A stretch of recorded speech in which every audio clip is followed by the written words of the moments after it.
দূরে গেল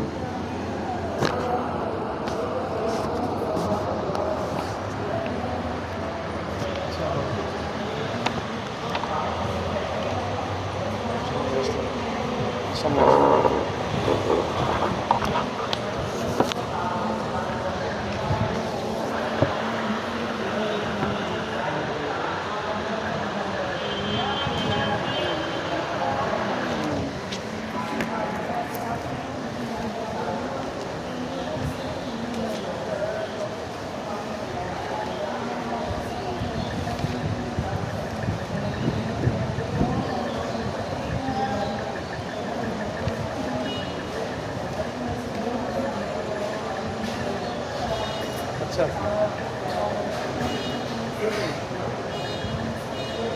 যদি রক্ত নির্গত হয় অজু ভঙ্গ হবে কিনা? হবে না, হ্যাঁ হবে না, গড়িয়ে পড়বে। হ্যাঁ, রক্ত নির্গত হয়ে যদি গড়িয়ে পড়ে, আচ্ছা যদি দাঁত থেকে রক্ত বের হয় এবং সেটা যদি থুতুর সাথে মিশ্রিত হয়ে যায়, ঠিক আছে, সেক্ষেত্রে মানে দাঁত থেকে রক্ত বের হলে কতটুকু পরিমাণ রক্ত বের হলে অজু ভাঙবে? দুধের সমান নয়, এর চেয়ে বেশি। কারণ দাঁতের রক্তটা সেরা হওয়ার সুযোগ নেই, গড়িয়ে পড়ার সুযোগ নেই। এখন দাঁতের রক্ত যদি থুতুর সাথে মিশ্রিত হয়, কারণ এটা তো থুতুর সাথে মিশ্রিত হয়, তো অজু ভঙ্গের হুকুম দেওয়া হবে কখন? যদি বেশি হলে রক্ত পরিমাণ বেশি রক্তের হলে, পরিমাণ যদি সমান অথবা বেশি হয়, সমান অথবা বেশি হয়, তখন কিছু হুকুম অজু অজু ভঙ্গের ভঙ্গের হুকুম। আর যদি কম হয় তাহলে কি ভাঙবে না, অজু ভঙ্গ হবে না। বুঝে গেছে কথা? আচ্ছা, আর একটা একই প্রাসঙ্গিক আরেকটা মশলা হলো রোজাদার ব্যক্তির রোজা কখন ভাঙবে? ভাঙবে কি ভাঙবে না? সে তো মিশ্রিত ব্লাড মিশ্রিত তো যদি সে গিলে ফেলে, তার রোজা কখন ভাঙবে?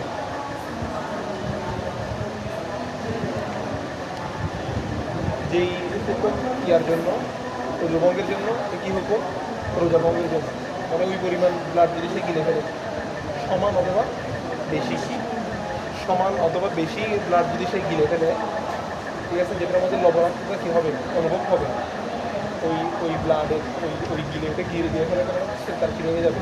রোজা ভেঙে যাবে।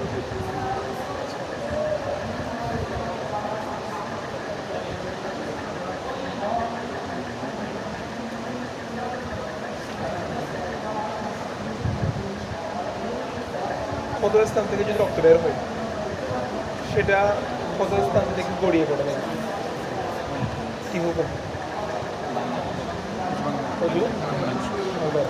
আমরা গতকাল বলছিলাম ফাতাজাওয়াজা ইলা মাওদিইন ইয়ালহাকুহু হুকমুত তাতহীর, ইয়ালহাকুহু হুকমুত তাতহীর, পবিত্রতার হুকুম যুক্ত থাকতে হবে, এমন স্থানে আসতে হবে। কথা বোঝা গেছে? তো এমন স্থান বলতে ধরো ব্লাড দেখা যাচ্ছে, ব্লাড দেখা গেলে হবে না, একজনের একটা ক্ষত হয়েছে হাতের মধ্যে, এখানে রক্ত দেখা যাচ্ছে, তুমি কি হুকুম দিবে হাতে এটা না পাক?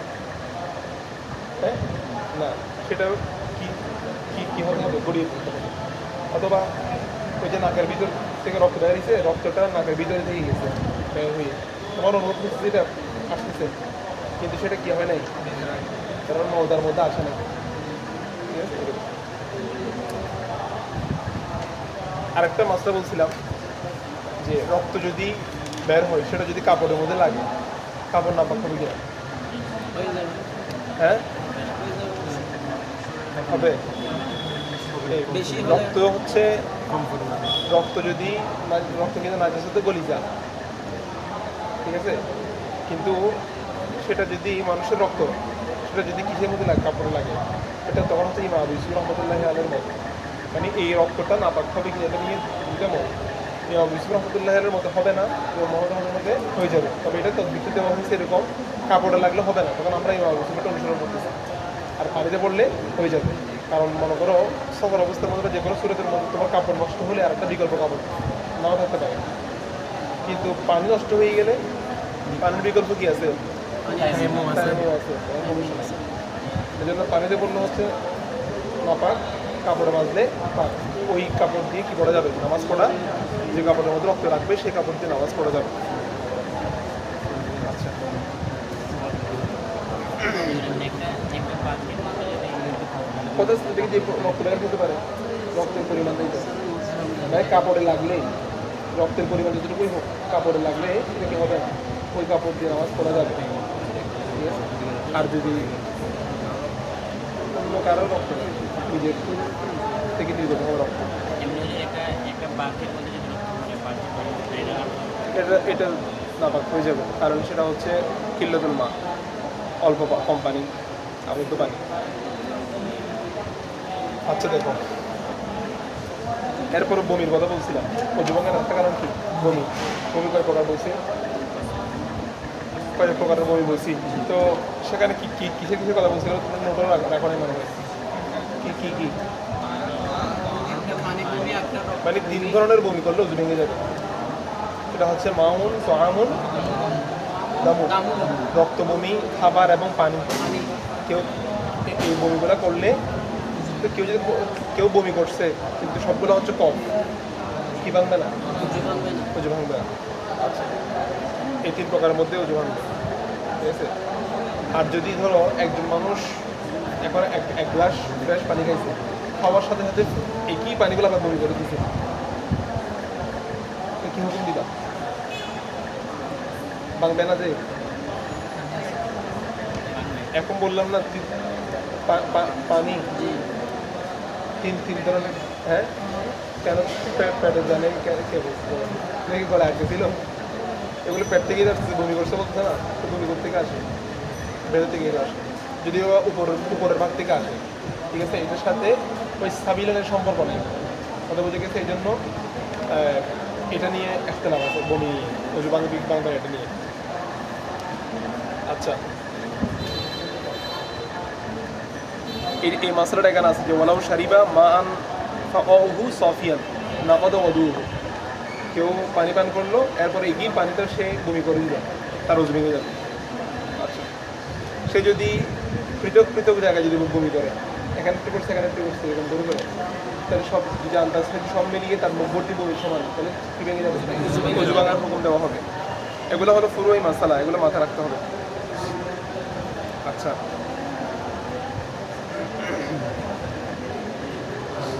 এখানে দেখো আরেকটা অজু ভাঙার আরেকটা কারণ হচ্ছে ঘুম। কি?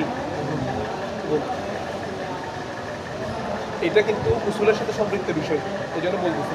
যারা উসুল করছে তোমরা তো দ্রুত ধরতে পারবা, যারা পড়া নাই ধরার এটা বোঝার জন্য বলতেছি, নাহলে বলতাম না, এটা কি করতাম। অজু ভঙ্গের কারণ হচ্ছে ফরজুস সাবিলাইন। ফরজুস মানে ওই 2 পন্থা থেকে কিছু বের হওয়া। ঘুমের সাথে ওইটা সম্পর্ক নেই। ঘুমের এখানে তো বলছে ওয়ান্নাউ মুলতাজিয়া, চিত হয়ে ঘুমানো, এগুলো হচ্ছে অজু ভঙ্গের কারণ বলছে। তো অজু ভঙ্গের কারণের সাথে ঘুমের কোনো সম্পর্ক হতে থাকতে পারে? কারণ অজু ভাঙ্গার মূল স্থান তো 2টা, সাবিলাইন। বুঝতে পারছো? এইটার সাথে ঘুমের হুকুম দেওয়ার কারণ কি? তুমি বলো তো।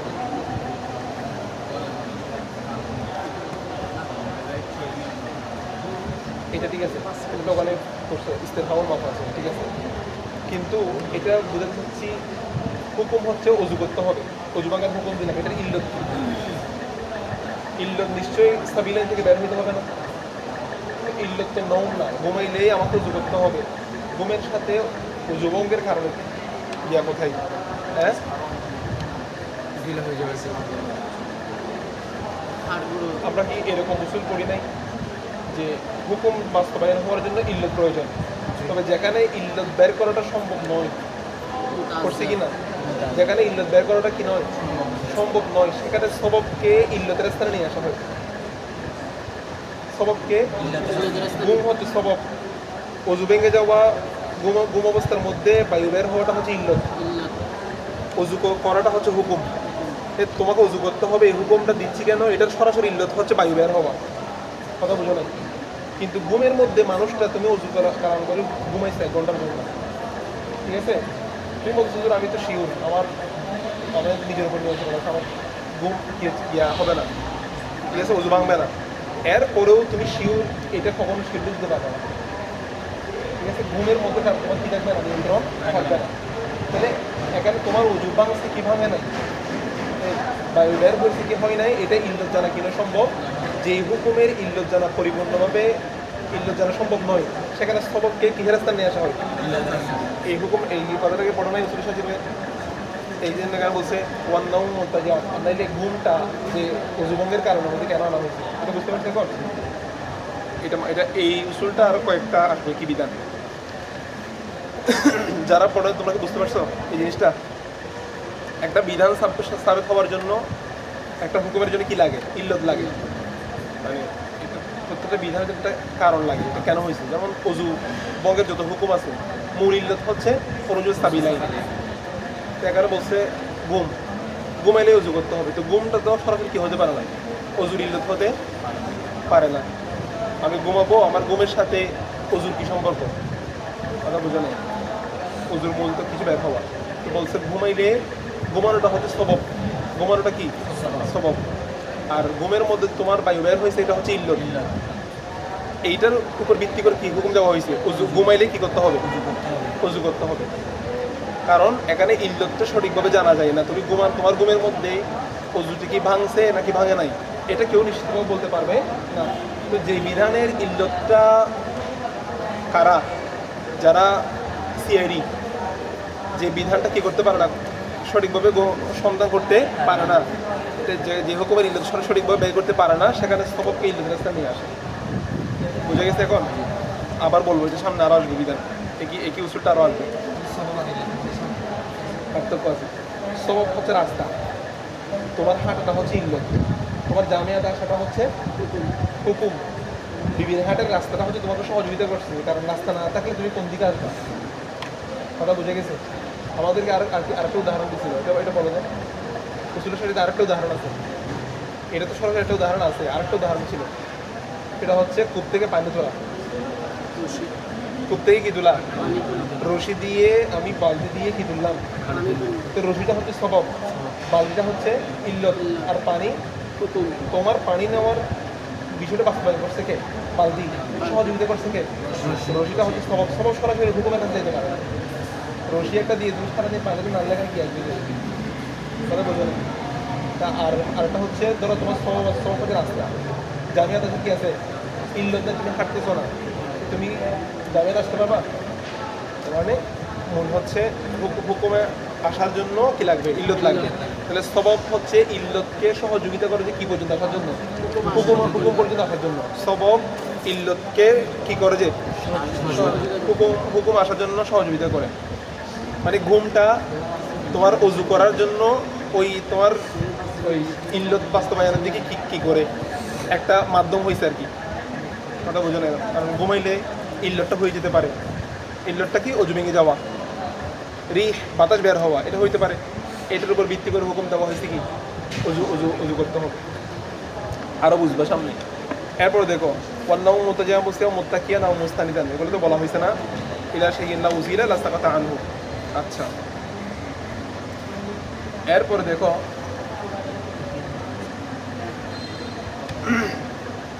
আচ্ছা কহকহার কথা বলছিলাম না? কহকহা নিয়ে কয়েকটা ফুরুই মাসালা মনে রাখবা। অজুভঙ্গের একটা কারণ হচ্ছে কহকহা।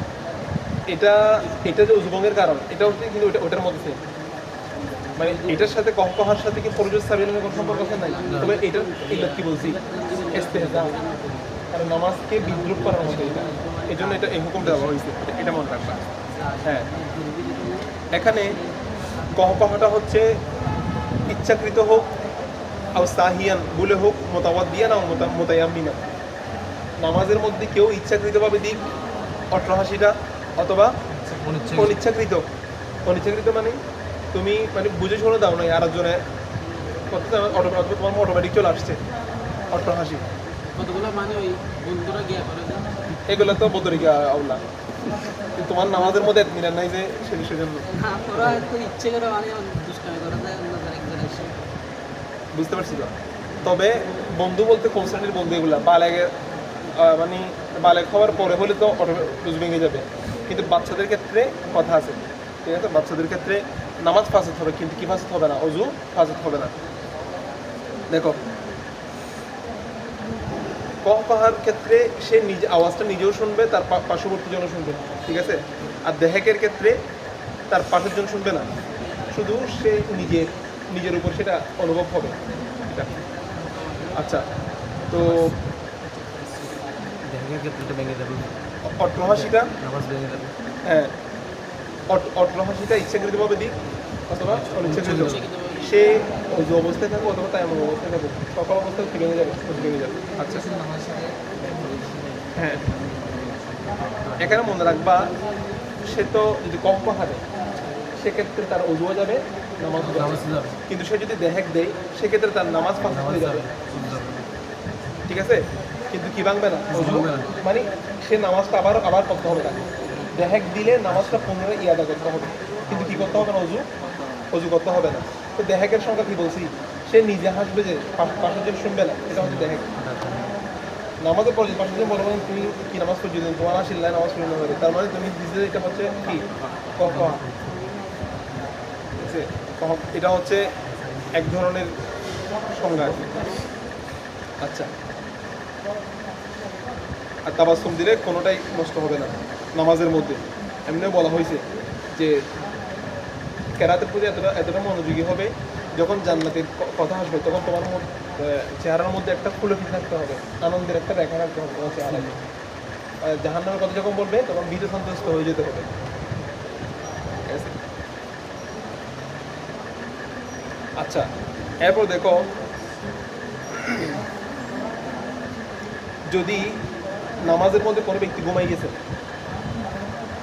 কিসে, নামাজের মধ্যে যে সূরাতের মধ্যে হোক ঘুমাইছে, এখন ওই ঘুমের মধ্যে সে কহা দিছে, তখন তার অজু ভাঙবে না, নামাজ ভেঙে যাবে, ওই নামাজটা আবার পড়তে হবে, ঠিক আছে? কহা দিছে কিসের মধ্যে, ঘুমের মধ্যে, তার মানে সে নামাজকে ইস্তেহজা করে নাই। এখানে ঘুমের মধ্যে দিছে মানে সে নিশ্চয় কোনো শব্দ দেখছে ঘুমের মধ্যে, আবার সে তো মানে নামাজকে ইয়া করে বিদ্রুপ করে কখনটা দেয়নি, অনিচ্ছাকৃতভাবে দিতে। তবে এখানে ওইটার সাথে পার্থক্য হচ্ছে এই ঘুমের মধ্যে যেটা দিতে সেটার মধ্যে কী ছিল না, ঘুমের মধ্যে সে হতে পারে একটা আনন্দ মধ্যে চলে গেছে, এটা হচ্ছে তার কাছে অনিচ্ছাকৃতভাবে দেওয়া হচ্ছে। কোনটা অজু যাবে, কিন্তু এটা এই কারণে, কোনটা অজু যাওয়ার, শোনো, নামাজের মধ্যে কোন সময় অজু যাবে, যদি সে নামাজের মধ্যে কোনো কিছু হেলান দিয়ে দেয়, বুঝছো? এমনি বসা অবস্থায় তার তন্দ্রা আসছে, তখন কি আসবে না, তখন তার অজু ভাঙবে না। আচ্ছা,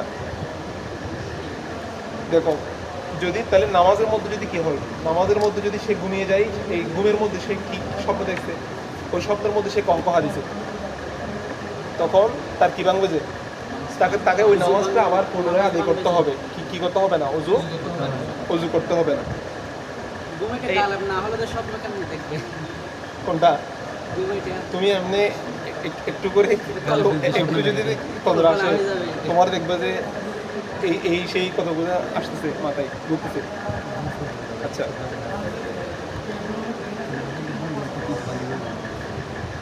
আবার যদি কি হয়, সে যদি ভুলে যায় যে সে কিসের মধ্যে আছে, নামাজের মধ্যে আছে, সেটাও যদি কি ভুলে যায়, তখন যদি কহা দিয়ে থাকে তখন তার ওযু ভেঙে যাবে।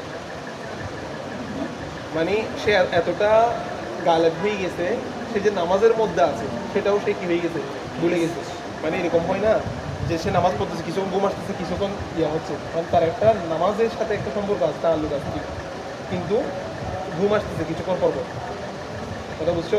আবার ওই ঘুমের মধ্যে আবার স্বপ্ন দেখতেছে সে, আবার সেখানে অট্ট হাসিয়ে দিছে, তখন সে ওই নামাজটা আবার পুনরায় করতে হবে, অজু করতে হবে না।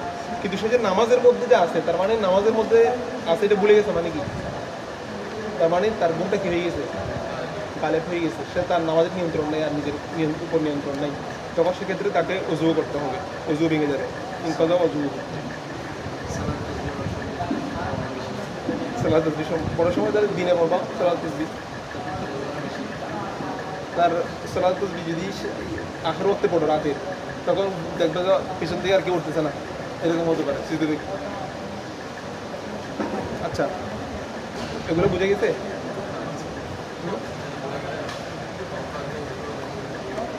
এই যে বলতেছি না, এমনি তো কফকহা দিলে ঘুমের মধ্যে সে স্বপ্ন দেখে যে কফকহা দিচ্ছে, সেটার কারণে তার নামাজ কি আদায় করতে হচ্ছে, কারণ সে কিন্তু এই কফকহাটা ইচ্ছাকৃতভাবে দেয়নি, ঘুমের মধ্যে যেটা দিচ্ছে, কথা বুঝো না, দিচ্ছে সেটা হচ্ছে সে কোনো একটা স্বপ্নের মধ্যে গেছে বা বেহিয়ালে গেছে এটার জন্য, এক্ষেত্রে হলে সে শুধু নামাজই আদায় করবে।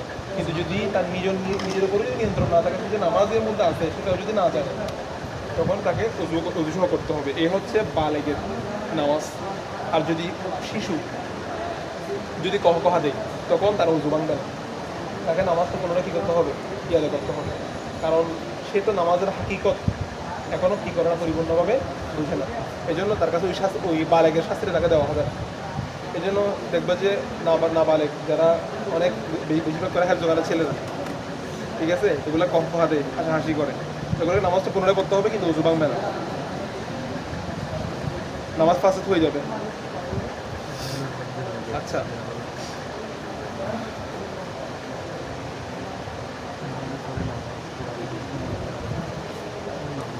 এখন আসো, আমরা গতকালকে আলোচনা করছিলাম এগুলো গোসলের ফরজ থেকে পড়ছিলাম না, পড়ছিলাম, কিন্তু এগুলার এবারতের আসরারগুলো বলি নাই, এবারতের সূক্ষ্ম বিষয় যেগুলো আছে খেয়াল করো। ফরজুল গোসলি, গোসলের ফরজ হলো আল মাসমাদাতু ওয়াল ইস্তিনশাকু ওয়া গোসলু সাইরিল বাদানি। এখানে ফরজ কয়টা? তিনটা, ঠিক আছে। দেখো, সাধারণ গোসলের জন্য কিন্তু এগুলো ফরজ না, এগুলো ফরজ কখন? গোসলের জন্য। এই জন্য এরকম এবার যুক্ত করলে ভালো হতো যে আল গোসলু, এই গোসলটা হচ্ছে মিনাল জানাবাতি ওয়াল হাইজি ওয়াল নেফাসি, যে প্রত্যেকে যদি কেউ জানাবতের গোসল হয় অথবা হাইজ নেফাসের গোসল হয়, সেক্ষেত্রে তার উপরে এই বিষয়গুলো কি ফরজ, এগুলা আদায় করা কি ফরজ। মাসমাজা, ইস্তেনশাক, গোসল সাইরুল বাদান। আচ্ছা, আর শাফি রহমতুল্লাহ আলাইহি বলেছেন গোসলের মধ্যে মাসমাজা বা ইস্তেনশাক এগুলো হচ্ছে সুন্নাত, আর আমাদের মতো হচ্ছে কি ফরজ। আচ্ছা, এখন খেয়াল করো, কেউ যদি জুনুবি ব্যক্তি যার উপর গোসল ফরজ হয়েছে, সে যদি কোনো সমুদ্রের মধ্যে অথবা গদির আজমি বড় পুকুরের মধ্যে অথবা মাউল জারি অথবা প্রবাহিত পানির মধ্যে যদি কী করে, এনজেমাজ করে, মানে ডুব দেয়, ঠিক আছে, একটা ডুব দেয় এবং তার সমস্ত শরীরের মধ্যে যদি পানি পৌঁছায়, সেক্ষেত্রে সে আলাদা করে যদি মজা বা ইস্তেনশাক নাও করে, তার ফরজ আদায় হয়ে যাবে। কারণ এইরকম স্থানের মধ্যে ডুব দিলে তার নাকে মুখে পানি ডুববে, কথা বুঝো না, তার খরচ কি হয়ে যাবে, আদায় হয়ে যাবে। আর এগুলো যে আদায় হয়ে যাবে, এগুলোর জন্য নিয়তের কোনো কি নাই, এতেবার নাই। নিয়ত কি নাই? ফরজ। গোসলের ফরজ কি নিয়ত সহ আছে? সুতরাং সে যদি নিয়ত ছাড়া যদি আমরা পুকুরে ডুব দিছে, সে আলাদা করে কুলিয়ে করে না, নাকেও পানি দেয়নি, ডুব দিয়ে উঠে চলে আসছে, তার ফরজ আদায় হয়েছে কিনা? গোসলের ফরজ হয়ে গেছে, ঠিক আছে। কারণ মুখ বন্ধ থাকলে তো ভিন্ন কথা, মুখে পানি ঢুকতে হবে। সাধারণত এরকম স্থানগুলোর জন্য হুকুম দেওয়া হয়েছে এটা, এই জন্য যেহেতু মানুষ সাধারণত কি সে ডুব দিছে, মুখে পানি ঢুকবে না, এটা তো সাধারণত হয় না, একটু হলে মানুষ মুখ কি নেই, পানি নেই, এই জন্য। তাহলে সমুদ্র, গদির আজিম এবং প্রবাহিত পানি, এগুলোতে যদি মানুষ কি দেয়, ডুব দেয়, এটাও মনে রাখতে হবে পানি সমস্ত শরীরে পৌঁছছে কিনা। যদি নিশ্চিত থেকে পানি সমস্ত শরীরে পৌঁছছে, তখন তার কি হুকুম দেওয়া হবে? ফরজ আদায় হয়ে গিয়েছে। আচ্ছা, অনুরূপভাবে বৃষ্টির পানি, ঠিক আছে। আচ্ছা, এখানে সাইরের বদলের দ্বারা উদ্দেশ্য হচ্ছে কি? পানি প্রবাহিত হওয়া, এটা সকল জায়গায় যেতে হবে, সকল জায়গায় যেতে হবে। তো সকল জায়গার মধ্যে একটা অংশ আছে, যে অংশের মধ্যে পানি যেতেও পারে, নাও যেতে পারে। হ্যাঁ, যেমন হচ্ছে যারা খতনা করে নাই, ঠিক আছে, যে খতনা যে অংশটুকু করা হয়, যে চামড়াটা কেটে ফেলে দেওয়া হয়, এটাকে বলা হয় কলফা, ঠিক আছে, লিঙ্গের অগ্রভাগ যেটা, এটাকে কি বলা হয়? খতনা করার আগে যে অংশটা, এটাকে বলা হয় কলফা। এই কলফার ভিতর যদি পানি না পৌঁছে, বলা হচ্ছে তখন আদায় হয়ে যাবে কলফার ভিতর, কারণ এটা একটা অতিরিক্ত অংশ। সাইরুল বদন কিন্তু সবগুলোতে পানি দিতে হয়, সাইরুল বদন কিন্তু সবগুলোতে বলা হচ্ছে এখানে যদি পানি নাও যায়, তবু কি হয়ে যাবে? তার গোসল আদায় হয়ে যাবে। আচ্ছা, এরপর দেখো যদি কোনো মহিলা যদি গোসল করে এবং তার নখের মধ্যে যদি আঠা থাকে, মহিলারা সাধারণত ঘরের মধ্যে কাজ করে, দেখো নখের ভিতরে নখের ভিতরে যদি ময়লা থাকে সেগুলো পরিষ্কার করতে হয়। তো এখানেও পানি দিতে হবে। তো মহিলার নখের ভিতরে যদি কি থাকে, আঠা ময়দা যে কাজ করছে ঘরের মধ্যে নাস্তা বানাইছে, নখের ভিতরে এই ধরনের খাবার জাতীয় জিনিসগুলি বসে আছে, তো বলা হচ্ছে এগুলো যদি এগুলো পরিষ্কার করা, এগুলোর ভিতরে পানি ঢোকানো হচ্ছে ওয়াজিব। নখের ভিতর ধরে এগুলো ঢুকছে আঠা ময়দা এগুলা, তার মানে এগুলো থাকা অবস্থার মধ্যে পানি ঢুকা নেই, এখানে নখের ভিতরে কি ঢুকে নাই, সেক্ষেত্রে এখানে পানি ঢুকানোটা কি ওয়াজিব। কিন্তু যদি ময়লা থাকে, কি থাকে, সাধারণ ময়লা, মানুষ না চাইলেও একটু একটু কি থাকে ভিতরে ময়লা থাকে, বলা হচ্ছে সেক্ষেত্রে এটা আগে হয়ে যাবে। ওই ময়লাগুলা বের করে সেখানে পানি ঢোকানো কি নয় আবশ্যক। কিন্তু যদি খাবার যা দিয়ে আটা ময়লা থাকে তখন সেগুলো পরিষ্কার করে সেখানে পানি যাওয়া, এটা কি ওয়াজিব। বুঝা গেছে কথা? আচ্ছা, খানের ভিতরে তো পানি যায় না, সেটা অবশ্য কোথায় খানে কানের ভিতরে পানি যায় না? মোটামুটি যতটুকু যাওয়া যায় আর কি, কানের ভিতর তার বেশি ভিতর না, মানে কানের বাহিরে যে অংশটুকু এটাতে পানি লাগতে হবে। আচ্ছা, এটা তো এমনি ঝর্ণা মগ দিয়ে করলেও তো যায়, পানি যত যে পরিমাণ বাইরের অংশ ভিজা এটাতে ভিজতেছে। আচ্ছা দেখো, এরপর আমাদেরকে যে বিষয়টা মাথায় রাখতে হবে সেটা হলো গোসল হচ্ছে মোট ফরজ এবং ওয়াজিব সুন্নত গোসল সহ মোট 11 প্রকার। কয় প্রকার? 11 প্রকার। আন্নাল গোসলা আলা 11 ওয়াজহা। গোসল মোট কয় প্রকার? 11 প্রকার। তো এগুলো আমাকে হিসাব দিবা। 4 প্রকার হচ্ছে, মানে কালকে বলবো আর কি। 4 প্রকার হচ্ছে ফরজ, 4 প্রকার হচ্ছে সুন্নত, 2 প্রকার হলো ওয়াজিব, একটা হলো মুস্তাহাব।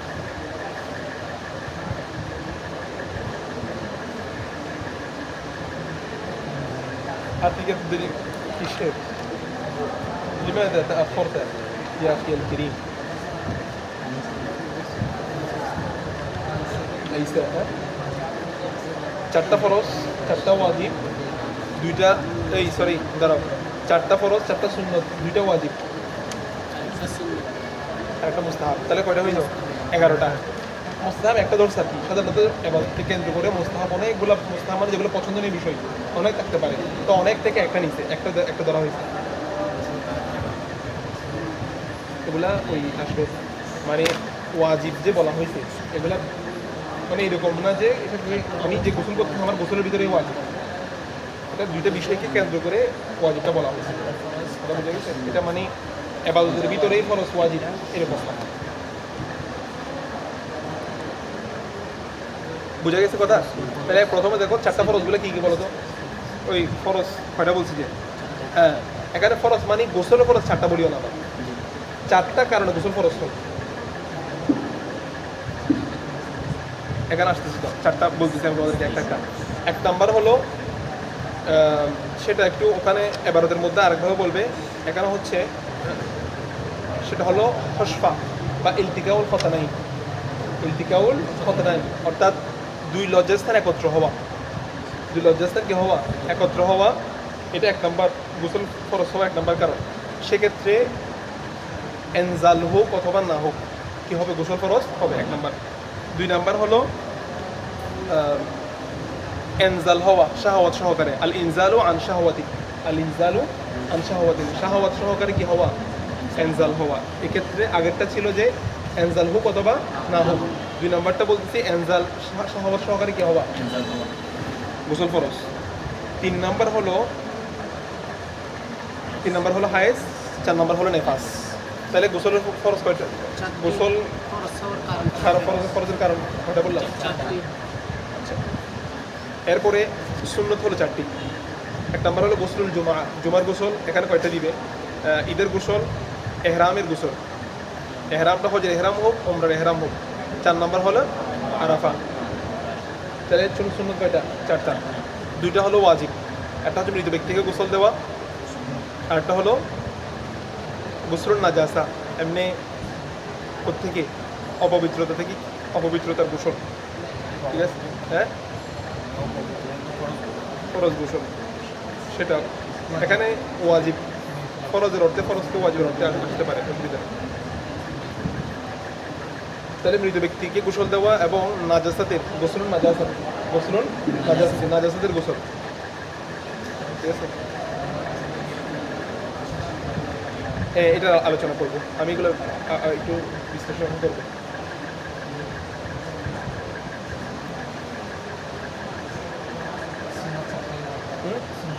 সুন্নত চারটা বললাম না? গোসলুল জুমা, গোসলুল ঈদাইন, গোসলুল এহরাম, গোসলুল আরাফা। কই মাস ঈদাইন, এই জুমা ঈদ, জুমা গোসলুল ঈদ লিখলেও হবে।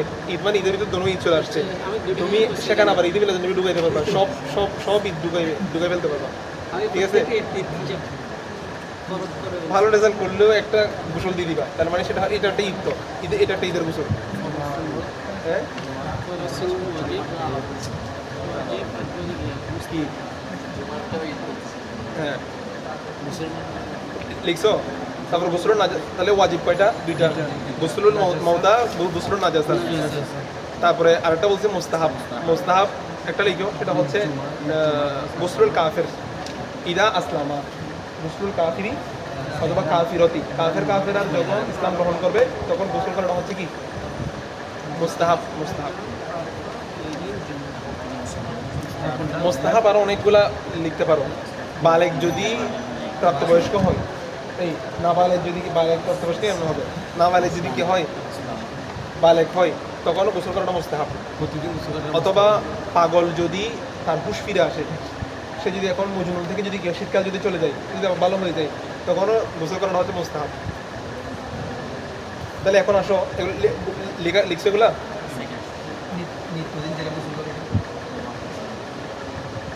এটা এটা হচ্ছে এমনি বদনকে পরিচ্ছন্ন করার জন্য মুস্তাহাব, ঠিক আছে? হ্যাঁ, মানে এমনি শরীর ময়লা হয়ে গেলে, দুর্গন্ধ হয়ে গেলে, অথবা প্রতিদিন করাটা মুস্তাহাব আর কি। হ্যাঁ, প্রতিদিন গোসল করাটাকে মুস্তাহাব লেগেছে। কম মুস্তাহাব বলতেছি না? এই দেখো কোনগুলা, এই দেখো সুন্নত যেগুলো প্রমাণিত সেগুলো হাদিস দ্বারা প্রমাণিত, দুই ঈদের এগুলো। আর যেগুলা ইয়াভাবে প্রমাণিত নয়, একেবারে সহিভাবে প্রমাণিত নয়, সেগুলোকে আনা হয়নি, সুন্নতের অন্তর্ভুক্ত করা হয়নি, কিন্তু সেগুলোকে আমরা পালন করি, অনেকে পালন করে না।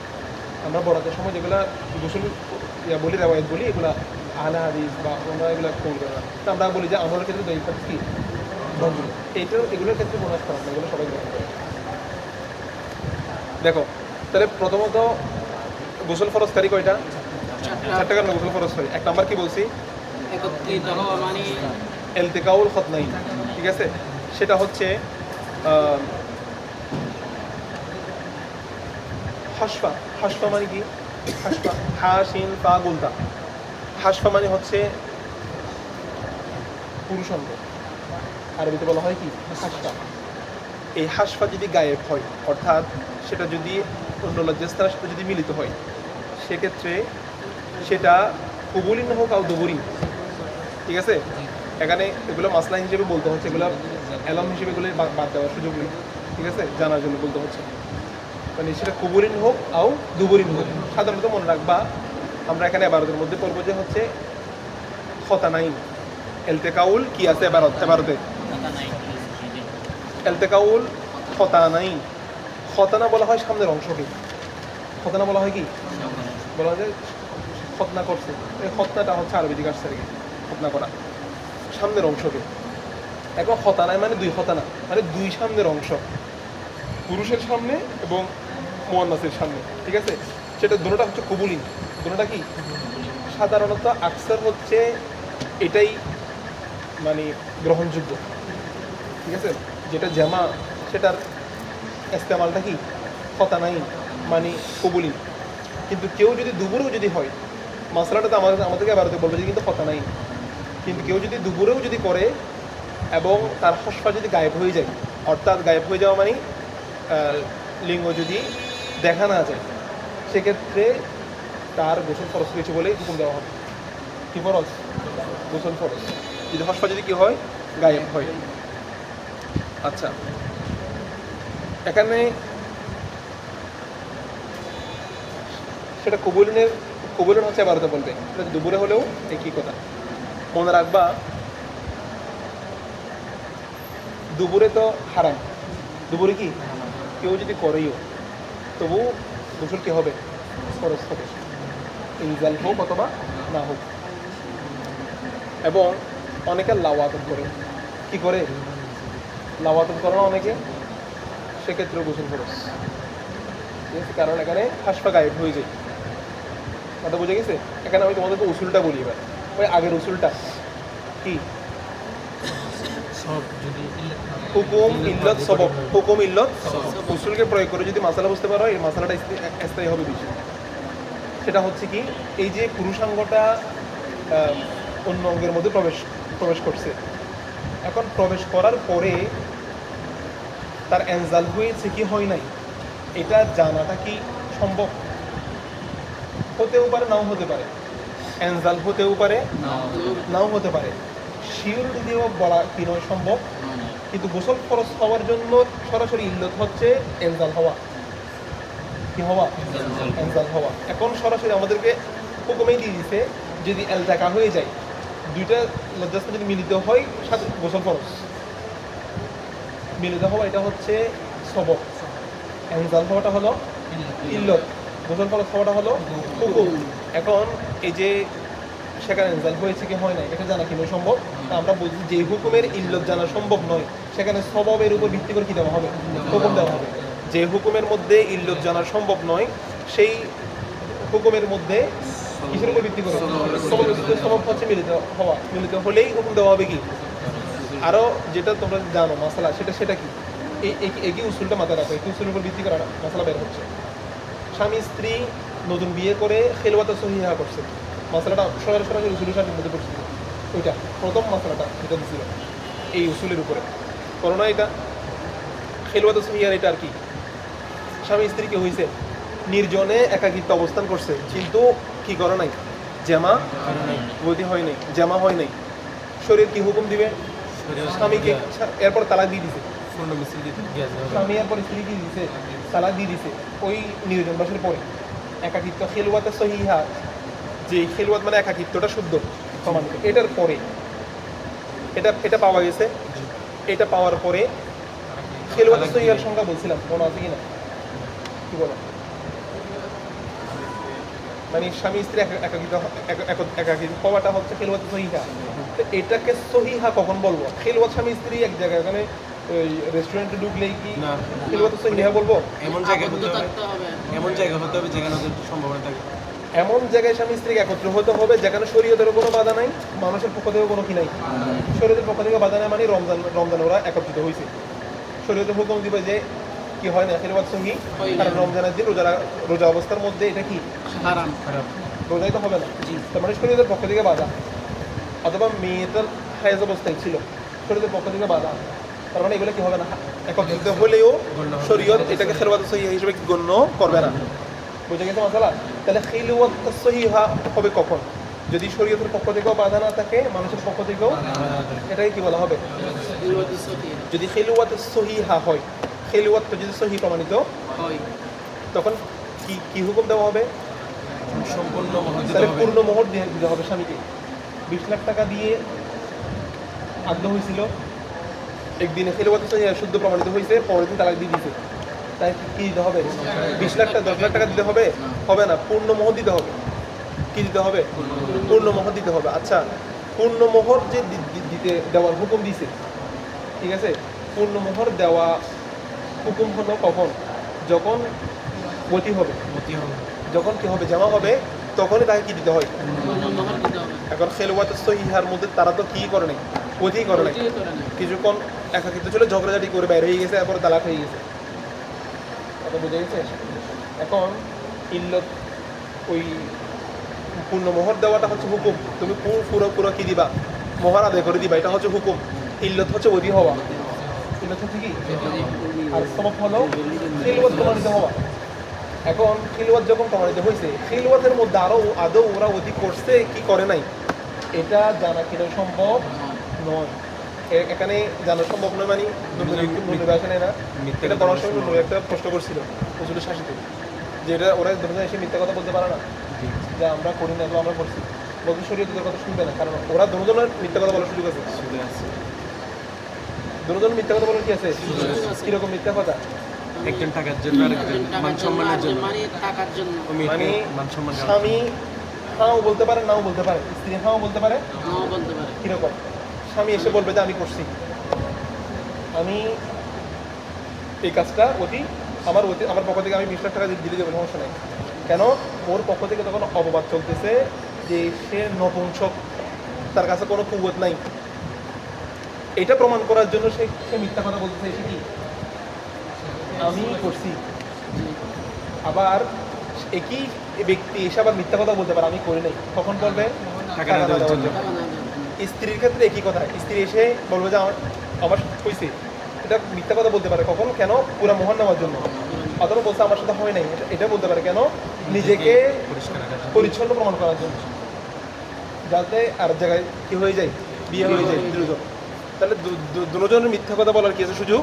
এই জন্য শরীয়তে খিলওয়াত সহিয়ার পরে স্বামী স্ত্রীর কথাকে কি করে না, গ্রহণ করে না, হুকুম দেওয়া হবে। আচ্ছা, উসুলটাতে বুঝতে পারছো না, এখানেও হুকুম দেওয়া হয়েছে কিসের উপর ভিত্তি করে, এইটা হচ্ছে এলতেকাউল খতানাইনের মূল উসুল। এটা বুঝাচ্ছি, কারণ মনে রাখবা মূল ইল্লত এনজাল, মূল ইল্লত কি এনজাল। আচ্ছা, অথচ এলতেকাউল খতানাইনের ক্ষেত্রে হোক বা না হোক একই কথা। 2 নাম্বার গোসলকে ফরজকারী কি বলছিলাম, আচ্ছা না হওয়া। সেক্ষেত্রে এলতেকাউল খতানাইন হলে শুধু স্বামীর উপর না, গোসল ফরজ উভয়ের উপর, স্বামী স্ত্রী উভয়ের উপর। 2 নাম্বার বলছিলাম এনজাল আন শাহাওয়াতিন, এনজাল আন শাহাওয়াতিন, সেটা যে কোনো সূরাতের মধ্যে হোক, শাহাওয়াত সহকারে যদি সে কি করে, এই শাহাওয়াত সহকারে উত্তেজনা নিয়ে যদি তার ইয়া থেকে, তার লিঙ্গ থেকে যদি কি হয়, এনজাল হয়, তখন কি হবে, গোসল খরচ হবে।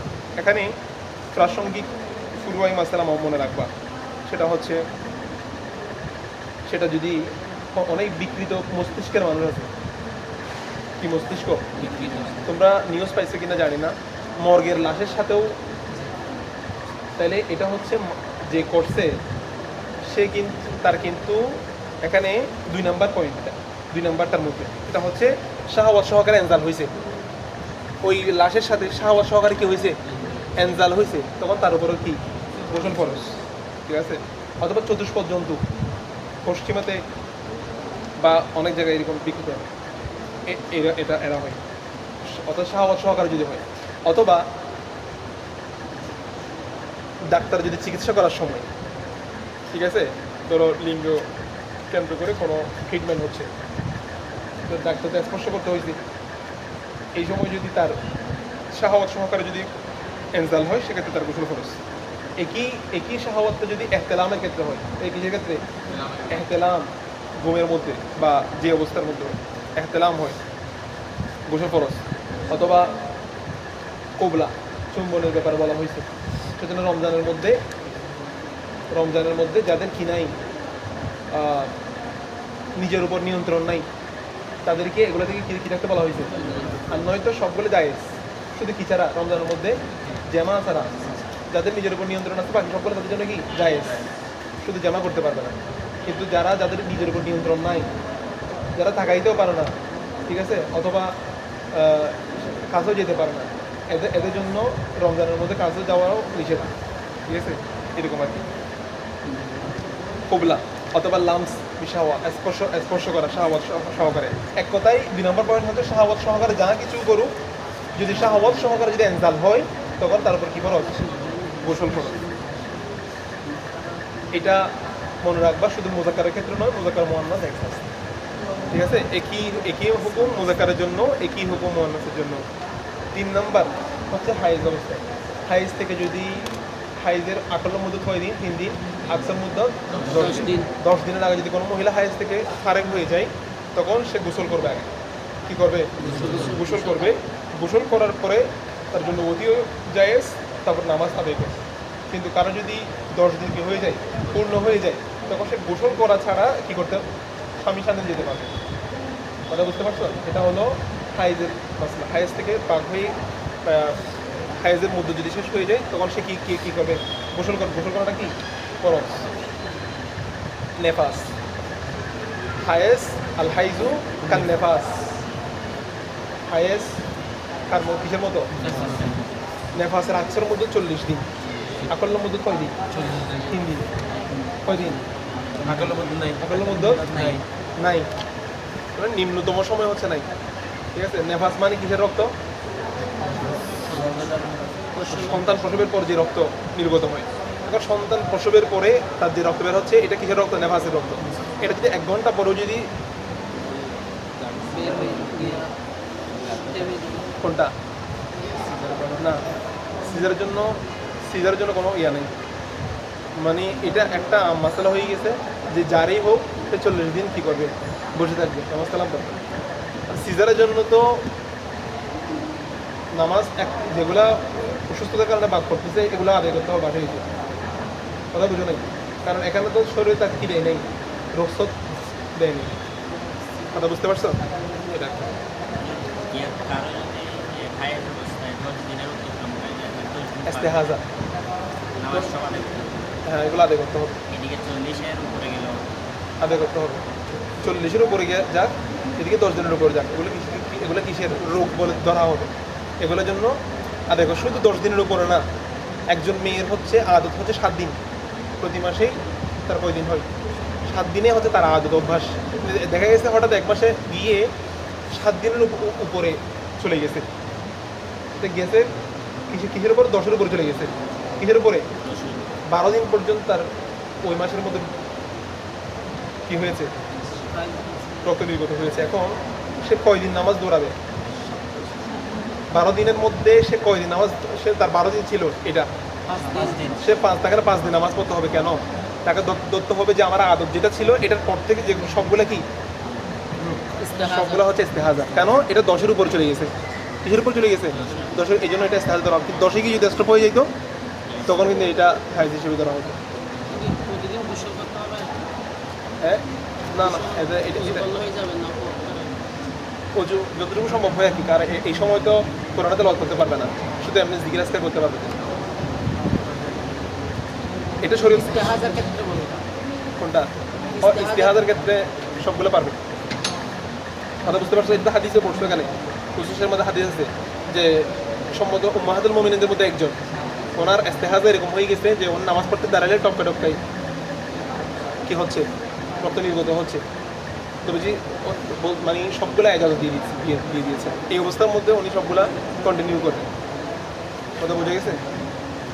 বৃষ্টি পড়লে সুবিধা, মানে কারো আওয়াজ কেউ শুনো না, এরকম হলে ওই আমরা তখন মানে হ্যাপজোগানে আমাদের গ্রামের মধ্যে যখন পড়তাম, টিন ছিল তো, টিনের অবস্থার বলার দরকার নেই। 7 দিন হচ্ছে আদত ধরা হবে। 7 দিনের 10 দিন, যদি 10 দিন পর্যন্ত হয়েছে, এটাও হাইজ হিসেবে ধরা হবে। কিন্তু 10-এর যদি উপরে চলে যায়, 12 দিন কেন বলতেছি, মানে এটা 10কে অতিক্রম করছে, তখন তাকে 5 দিনের নামাজ দৌড়াইতে হবে। ঠিক বরাবর 10 দিন গিয়ে শেষ হয়ে গেছে, তাকে বুঝে নিতে হবে হয়তো এই মাসের মধ্যে কয় দিনে শেষ হচ্ছে, 10 দিনে শেষ হচ্ছে।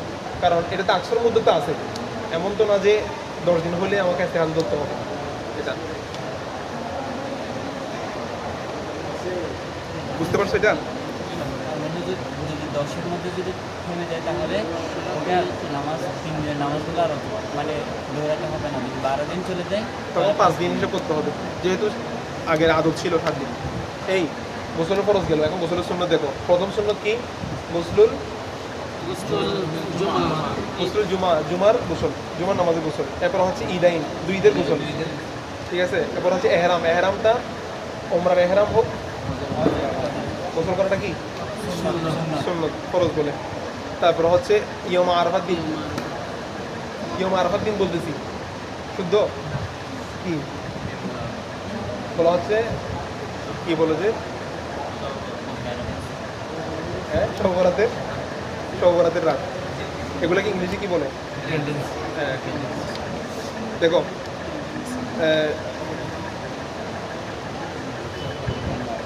এখানে চারটা তো পাইছো না? হ্যাঁ, কোনটা? ইয়ৌম আরফা। ইয়ৌম আরফা বিশেষত যারা হস্তবোধের জন্য, ঠিক আছে, কিন্তু এদের সাথে তাআল্লুক রেখে, এক কথায় হাজিদের সাথে তাআল্লুক রেখে যারাই করবে এই কাজটা এরা সবাই সওয়াব পাবে না। যেমন হাজিদের সাথে তাআল্লুক রেখে আমরা ধরে নিচ্ছি কোনো কিছু করি না, এগুলো সবগুলা সওয়াব দান করা হয়। এই দৃষ্টিকোণ থেকে মানুষ এটা ইয়ে করবে। তারপরে দুটো ওয়াজিব বলছি, সেগুলো কি? মৃত ব্যক্তির গোসল, অপবিত্র দূর করার জন্য, ঠিক আছে। আচ্ছা, আর মুস্তাহাব বলছে কি? কাফের যদি কি হয় ইসলাম গ্রহণ করে, আর শিশু যদি বালেক হয়, আর পাগল যদি স্বাভাবিক অবস্থা ফিরে আসে। এখন একটা এবারত ধরো, এবারত থেকে একটু বলি। প্রত্যেকে হবে আলমাস মাজাতু ফরজুল গোসলি, গোসলের ফরজ, আলমাস মাজাতু ওয়াল ইস্তিনশাকু ওয়া গুসলু সাইরিল বাদানি, ওয়া গুসলু, এরপর দেখো ওয়া সুন্নাতুল গোসলি, গোসলের সুন্নাত আইন ইয়াবদা আল মুগতাসিলু বিগসলি ইয়াদাইহি ওয়া ফারজিহি। আইন ইয়াবদা আল মুগতাসিল, একজন গোসল সম্পাদনকারী সে শুরু করবে, ইয়াদাইহি, সে প্রথমে কি করবে? তার হাত ধুতে করবে, বিগস, আচ্ছা এখানে বিগসলি পড়বো নাকি বিগসলি পড়বো? হ্যাঁ, বিগসলি ইয়াদাইহি ওয়া ফারজিহি, তার হাত এবং তার লজ্জাস্থানকে ধৌত করবে, তার হাত এবং তার লজ্জাস্থানকে কি করবে? ধৌত করবে। এখানে মুগতাসিল মানে এখনো সে তো গোসল করা নাই, কিন্তু তাকে মুগতাসিল, গোসল সম্পাদনকারী বলা হচ্ছে। কারণ কি? কি বলছি?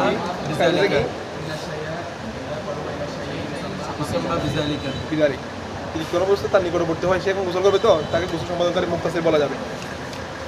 আচ্ছা, তাহলে দেখো গোসলের সুন্নত পদ্ধতি কি? প্রথমে সে তার উভয় হাত ধুতে করবে, তার লজ্জাস্থান ধুতে করবে। তবে এখানে একটা কথা স্কিপ হয়েছে, সেটা হচ্ছে সে প্রথমে মনে নিয়ত করবে, মানে শুরুটা করবে এরকম করে। সে প্রথমে মনে কী করবে? কলবে নিয়ত করবে, আর কি বলছি না, প্রথমে কী করবে? কলবে নিয়ত করবে, কলবে নিয়ত করে আবার তালাফুজু করবে। চাইলে তো গোসলের নিয়ত কি মুখে বললে, কেউ কারো গোসল করা হচ্ছে, জানাবতে গোসল করবে, নামাইতুল গোসলা জানাবাত দূর করার জন্য গোসলের নিয়ত করতেছে, সে মুখে এটা নিয়ত করবে, মনে ইয়া করবে। তারপরে বিসমিল্লাহ পাঠ করবে। এখানে কিন্তু এবার আছে না, নিয়ত করবে, তারপর কি পাঠ করবে? বিসমিল্লাহ পাঠ করবে। বিসমিল্লাহ পাঠ করার, বিসমিল্লাহ মানে ইউসাম্মাল্লাহ, আল্লাহ তাআলার নাম স্মরণ করবে। করার পরে উভয় হাত ধৌত করবে। এখন আসতেছে ওইটা, ওই বিগসলি ইয়াদাইহি, উভয় হাত ধৌত করবে। উভয় হাত ধৌত করার পরে, ঠিক আছে, এমনি মুস্তাহাব কি বলছিলাম, ওযু করার পূর্বে কি করা? ইস্তেনজা করা। তো গোসল করলে কি কথা, মানে যেন ছাপটা না থাকে, মানে ইস্তেনজার ইয়ে থাকলে কি করে নেওয়া? ইস্তেনজা করে নেওয়া। তাহলে নিয়ত করছে, এগুলো হতে ইস্তেনজার আগে নিয়ত, তারপরে তাসমিয়া, তারপরে ইস্তেনজা, ঠিক আছে, ইস্তেনজা করে। তারপর হচ্ছে তার হাতের আঙ্গুলের মধ্যে আঙ্গুল দিয়ে কি করবে? আঙ্গুল পরিষ্কার করবে, ঠিক আছে। এরপরে মুস্তাহাব হচ্ছে তার গোসলের কাজগুলো ডান দিক থেকে শুরু করবে। কোন দিক থেকে? ডান দিক থেকে শুরু করবে। এরপরে ইবাদতের কথাগুলো, ঠিক আছে। ওযুর ক্ষেত্রে যে সুন্নতগুলো বলছিলাম, একই সুন্নতগুলো কার ক্ষেত্রেও সে মনে নিয়ত করবে, তাসমিয়া পাঠ করবে, তারপরে ইস্তেনজা, চারটা ইস্তেনজা সারবে। এটা হচ্ছে করে আগে, ওযু গোসলের আগে এটা করাটা মুস্তাহাব। তারপর ইস্তেনজা করার পরে হচ্ছে বাকিগুলো ডান দিক থেকে শুরু করবে, উভয় হাত ধুতো করে। আচ্ছা, ওয়াইউজিলুন নাজাসাতা ইন কানাত আলা বাদানিহি, সে নাজাসাতকে জায়েল করবে যদি তার শরীরের মধ্যে কি থাকে? এখানে ইন ব্যবহার করছে, ইজা ব্যবহার করে নাই। ইন কানাত আলা বাদানিহি, যদি শরীরের মধ্যে থাকে। ইন ব্যবহার হয় যে কাজটা কখনো কখনো হতে পারে অথবা নাও হতে পারে। আর ইজা হচ্ছে সংগঠিত হলে করা। ইজা হচ্ছে যে কাজটা অবশ্যই কী হয়? সংগঠিত, তুমি এই কাজটা করবেই যখন তুমি এটা দেখবে, তখন ইজা দিয়ে, মানে কোনো একটা কাজ অবশ্যই সংগঠিত হবে, তখন এটা করতে হবে। তো গোসলের ক্ষেত্রে কি নাজাসাত কি সবসময় পরিষ্কার করতে হবে? এই জন্য বাকিগুলোর ক্ষেত্রে ইন ব্যবহার হয় না, বাকি সুন্নতগুলোর ক্ষেত্রে। কিন্তু নাজাসাত পরিষ্কার করতে হবে যদি নাজাসাত পরিষ্কার করার মতো থাকে। কথা বুঝতে পারছো? সেই জন্য ইন ব্যবহার করছি। ইনকানাত আলা বাদানিহি, যদি শরীরের মধ্যে যদি নাজাসাত থাকে। আচ্ছা, তারপরে সুম্মা ইয়াতাওয়াদ্দাউ ওয়াদুআহু লিসসালাতি ইল্লা গোসলা নাকি গসলা, হ্যাঁ ইল্লার পরে কি দিছে? আচ্ছা তাহলে আমার এখানে গোসলা একটা বাড়াইছে, যেমন তো এর মধ্যে গোসলা রিজালাইহি। আচ্ছা ঠিক আছে, অসুবিধা নেই। দেখো তা সে এই কাজগুলো করার পরে এখন সে নামাজের ওযুর মতো কি করবে? উজু করবে। নামাজের ওযুর মতো কি করবে? আচ্ছা সরাসরি এরকম বললে হতো না, সে গোসল লাগে উজু করবে, গোসল লাগে একটা কি করবে? উজু করবে। নামাজের ওযুর মতো কেন বলছে? মানে ইয়াতাওয়াদ্দাউ ওয়াদুআহু লিসসালাতি, সে নামাজের জন্য উজু করার মতো কি করবে? উজু করবে। ঠিক আছে, শুধু গসলা রিজালাইহি, দুই পা দোয়া ছাড়া, দুই পা দোয়া ছাড়া। এটা দ্বারা মোরাদ হলো মাসেহের দিকে। কিসের দিকে? ধরো সে উজু করে নাই, একজন গোসল করতেছে, সে কোনো কি করে নাই, সে সরাসরি কি করে ফেলছে? গোসল করে ফেলছে। এখন গোসলের মধ্যে উজুর মধ্যে যা যা করা হয় একই কাজ, একই বিধান সবগুলো আদায় হয়ে যায় কিনা গোসলের ভিতরে? শুধু কি ছাড়া? মাসে ছাড়া। কারণ গোসলের মধ্যে আলাদা করে মাসে করার কোনো কি নেই, সুযোগ নাই যে। এই জন্য বলতেছে আগে নামাজের ওযুর মধ্যে আগে একটা কি করে নাও, উজু করে নাও, যেন তোমার নামাজের ওযুর ভিতরে তো মাসে আছে, তো তোমার মাসেটাও হয়ে যাবে, তখন তোমার পূর্ণাঙ্গ ওযুর বিধানগুলো এখন কি হয়ে যাচ্ছে? গোসলের ভিতরে আদায়। কতটাকে বুঝতে পারছো? মানে এটা সুন্নত বলার, ওই গোসলের আগে সুন্নত বলার কারণ এটাই যেন মাসেটা আদায় হয়ে যায়। কি আদায় হয়ে যায়? আমরা তো গোসলের ভিতরে তো হাত মুখ পাগুলো দোয়া হয়ে যাচ্ছে এমনিতেই, কোনো অসুবিধা নেই, করতে হবে না। আরও গোসলের পর উজু করাটাকে ইসরাফ বলা হয়েছে। কোনগুলা? গোসলের ফরজ যদি মনে হয় যে আদায় হয় নাই, তখন তুমি গোসলের পর আদায় করে দিবা, মানে সাইয়ের বদনের পর আদায় করে দিবা। এটা এমন নয় যে তোমাকে গোসল মানে সাইয়ের বদনের আগেই করতে হবে। ঠিক আছে, মাযহাব ইসতিনশাক সাইয়ের বদনের আগে করতে পারবা, মানে এটার সিকোয়েন্স নাই। কথা বুঝে গেছে? মানে ওযুর মধ্যে একটা কি আছে, সিরিয়াল আছে না, আগে চেহারা তারপর হাত এরকম। ওযুর ক্ষেত্রে কোনো কি নাই, তুমি তিনটা সিরিয়ালও করতে পারো, আনসিরিয়ালও করতে পারো। আচ্ছা তাহলে দুই পা দ্রুত করবে না, দুই পা সেখান থেকে সরে দ্রুত করবে। সুম্মা ইউফিদুল মা আলা রাসিহি, সুম্মা ইউফিদুল মা আলা রাসিহি, সে সমস্ত শরীরে কি প্রবাহিত করবে? পানি প্রবাহিত করবে। মা আলা রাসিহি ওয়া সাইরি জাসাদিহি, প্রথমে মাথার উপরে পানি ঢালবে, তারপর কোথায়? শরীরে কয়বার? মনে রাখবা 3 বার পানি ঢালতে হবে। প্রথমবার পানি ঢালাটা হলো ফরজ, বাকি 2 বার হচ্ছে সুন্নত। প্রথমবার পানি দেওয়াটা হচ্ছে কি, কেউ যদি প্রথমবার পানি ঢেলে দেয় তার ফরজ কি হয়ে যাবে? আদায় হয়ে যাবে। ঠিক আছে, বাকি 2 বার হ্যাঁ বেশি করা যাবে, মানে মৌলিকগুলা আদায় করে। তবে এত বেশি করা উচিত না যেটা ইসরাফের পর্যায়ে চলে যাবে। আমরা মানে দেখা যায় আর কি বেশি পানি অপচয় করা হয়, অথচ পানির যে সংকট, পানির সংকট হলে বুঝে যে পানির কি মূল্য।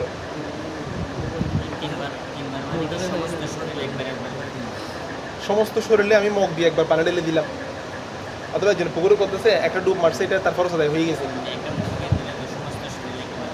যায় না। ঠিক আছে, চেষ্টা করতে হবে আর কি পৌঁছানোর জন্য। মানে প্রথমবার আদায় করাটা হলো ফরজ। ঠিক আছে, প্রথমবার আদায় করাটা হলো কি ফরজ, বাকি 2 বার বলতেছে কেন? যেন পরিপূর্ণটা আদায় হয়ে যায়। মনে রাখবো সবসময় সুন্নতগুলো হচ্ছে ফরজকে মোকাম্মেল করার জন্য। সুন্নতের কাজ কি? সুন্নত কাজ হচ্ছে ফরজকে পরিপূর্ণ করা। এটা আমাদেরকে একবারে ফরজ আদায় করে দিচ্ছে এই জন্য যেন আমাদের দ্বারা ইসরাফ না হয়। একজনের পাত্র একটা নিচে এত এই সাইজে, তার একটা দিলে তো ফরজের কাটিয়ে যাচ্ছে। এখন তুমি গ্লাসটা নিচ্ছো, গ্লাস এটা দিয়ে 56 গ্লাস দিলে তো তোমার মাথাও ভিজবে না। আর যার চুল 2 কেজি আছে সে মাথা ভিজাইতে লাগবে আধা ঘন্টা। আচ্ছা দেখো,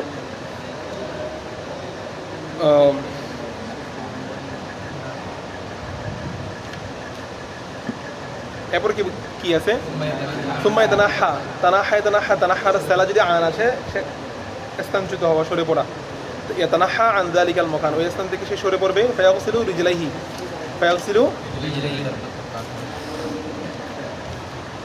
সে তার উভয় পা দ্রুত করবে। ঠিক আছে, ওয়ালাইসা আলাল মিরআতি মারআতি আন তানকুদা দফাইরুহা ফিল গোসলি, গোসলের মধ্যে মহিলার কি করা, মাথার খোপা বাঁধন খোলা, এটা কি নয়, আবশ্যক নয়। কখন? ইদা বালাগল মা উসুলা শাআরি, যদি পানি যদি চুলের গোড়ায় পৌঁছে, ঠিক আছে, পানির তাহলে মূল উদ্দেশ্য হচ্ছে চুলের গোড়া কি পৌঁছানো, পানি পৌঁছানো। সুতরাং কোনো মহিলা যদি, কারণ এটা মহিলাদের জন্য হচ্ছে কঠিন, মহিলারা সবসময় চুল বেঁধে রাখে, সবসময় কি চুল বেঁধে রাখে, তো এটা যেন তাদের জন্য কঠিন হয়ে না যায় এই জন্য। আর যার চুল খোলা আছে, কি আছে, খোলা আছে, সে কি বেঁধে ফেলবে গোসলের আগে? না, সে খোলা থাকাটা আর ভালো। মাথা থাকলে যদি মনে হয় যে চুলের গোড়ায় পানি পৌঁছবে, তাহলে খোলার দরকার নেই। আচ্ছা,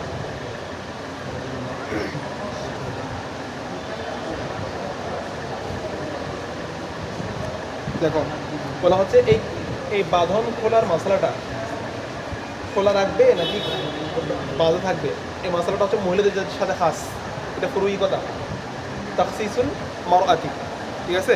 হাদাল মাসাইলু হাদিহিল মাসআলাতু ইয়াতাখাসসাসু বিল মারআ, এটা মহিলার সাথে কি খাস। কেন?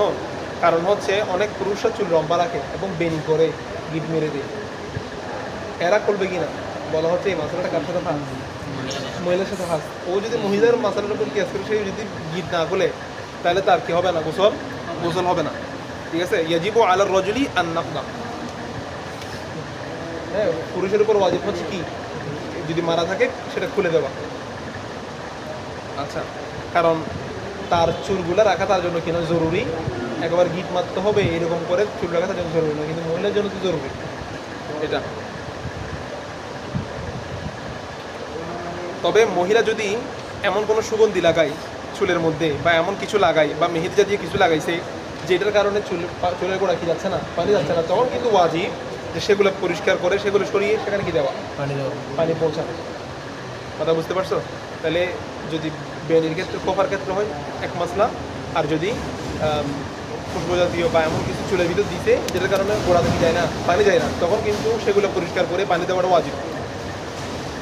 এরকম মহিলাদের সংক্রান্ত এরকম আর অনেকগুলো জরুরি মশলা নন্দিত নারীর মধ্যে থাকবে।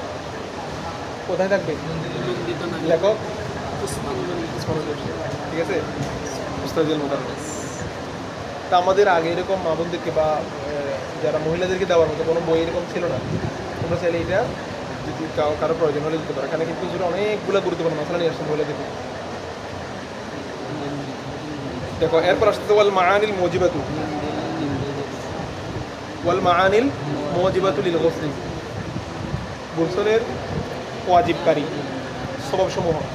ওয়াল মাআনিল তো কি বলছিলাম, সবব, ঠিক আছে। মুজিবাতুল গোসলি, গোসলের ওয়াজিবকারী সবসমূহ, গোসলের ওয়াজিবকারী সবসমূহ। এক নম্বর হলো ইনজালুল মানি আলা ওয়াজহি দাফকি ওয়াশ শাহওয়াতি মিনার রাজুলি ওয়াল মারআতি। দুই নম্বর হলো ওয়া ইলতিকাউল খিতানাইনি মিন গায়রি ইনজালি। তিন নম্বর হলো ওয়াল হাইস। চার নম্বর হলো ওয়ান নিফাস। বুঝে গেছে কথা? এরপরে এবার কি আছে, ওয়াসান রাসূলুল্লাহ সাল্লাল্লাহু আলাইহি ওয়াসাল্লাম আল গুসলা লিল জুমআতি, নবী সাল্লাল্লাহু আলাইহি ওয়াসাল্লাম জুমার গোসলকে কি করেছেন, সুন্নাত করার দিয়েছেন। ওয়াল ঈদাইন, এবং দুই ঈদের। ওয়াল ইহরামি ওয়া আরফাতা, ইহরামের গোসল এবং আরফার গোসল। চারটা পাইছো না? আচ্ছা, এর আগে চারটা ফরজ খালি এগুলো দেখো, এগুলো বলছি এখন কিন্তু। ইনজালুল মানি আলা ওয়াজহি দাফকি ওয়াশ শাহওয়াতি, এক নাম্বার গোসলের ফরজকারী হচ্ছে মনি এনজাল হওয়া। কি এনজাল হওয়া?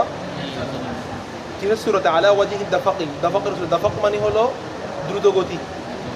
কি গতি? দাফক মানে দ্রুততার সাথে সূরাতে, এবং ওয়াশ শাহওয়াতি, এবং শাহওয়াতের সাথে মনি কি হওয়া, এনজাল হওয়া। সেটা মিনার রজুলি, পুরুষের মধ্যে হোক, অথবা আল মারআতি এবং নারীর ক্ষেত্রে হোক, একই মাসলা। সূরাত আর কি, এই ওই সূরাতের মধ্যে যদি মনি এনজাল হয় তখন গোসল ফরজ। হ্যাঁ, তবে দুটোটার একটু ইখতিলাফ আছে, একটু মতানৈক্য আছে, বলতেছি এটা। দেখো আমি এখন তোমাদেরকে একটা কথা বলি, সেটা হচ্ছে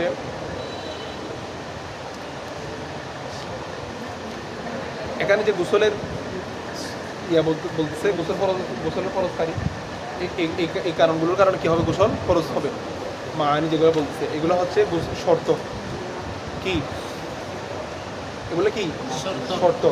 এখানে আরেকটা উসুল বলতেছি, যেগুলো উসুল বলতেছি যারা পারো ওরা তো আগে থেকে খেয়াল করবো আগেরগুলা, আর যাদের কাছে নতুন মনে হবে পারলে লিখে রাখবা। এগুলো কিন্তু এগুলোর উপর ভিত্তি করে অনেক মাসলা এখানেও বের হবে, হেদায়েতেও পারবা। সেটা হলো একটা মুসাব্বাব এবং সবব। মুসাব্বাব সববের পাওয়া গেলে কি পাওয়া যায়, মুসাব্বাব পাওয়া যায়। ইল্লাত হুকুমের মতো সবব পাওয়া গেলে, তবে সবব এবং মুসাব্বাব হওয়ার জন্য শর্ত হচ্ছে দোনোটা একসাথে বিদ্যমান থাকতে হবে। করছিলাম যদি মুসাব্বাব মানে যেটা সববের কারণে উজুদ আসে, সববের কারণে যেটা কিসে আসে, মুসাব্বাব আসার কারণে যদি সববটা যদি নফি হয়ে যায়, মুসাব্বাবটা আসার কারণে যদি সববটা যদি কি হয়ে যায়, নফি হয়ে যায়, তখন এগুলো সবব মুসাব্বাব হওয়ার কি রাখে না যোগ্যতা, মানে এগুলো কি নয়, নয়। এখন দেখো আমি যদি বলি গোসল করাটা হলো মুসাব্বাব, সবব হচ্ছে ইনজালুল মুনি, সবব হচ্ছে কি ইনজালুল মুনি, তখন এগুলো সবব এবং মুসাব্বাব হতে পারে কিনা।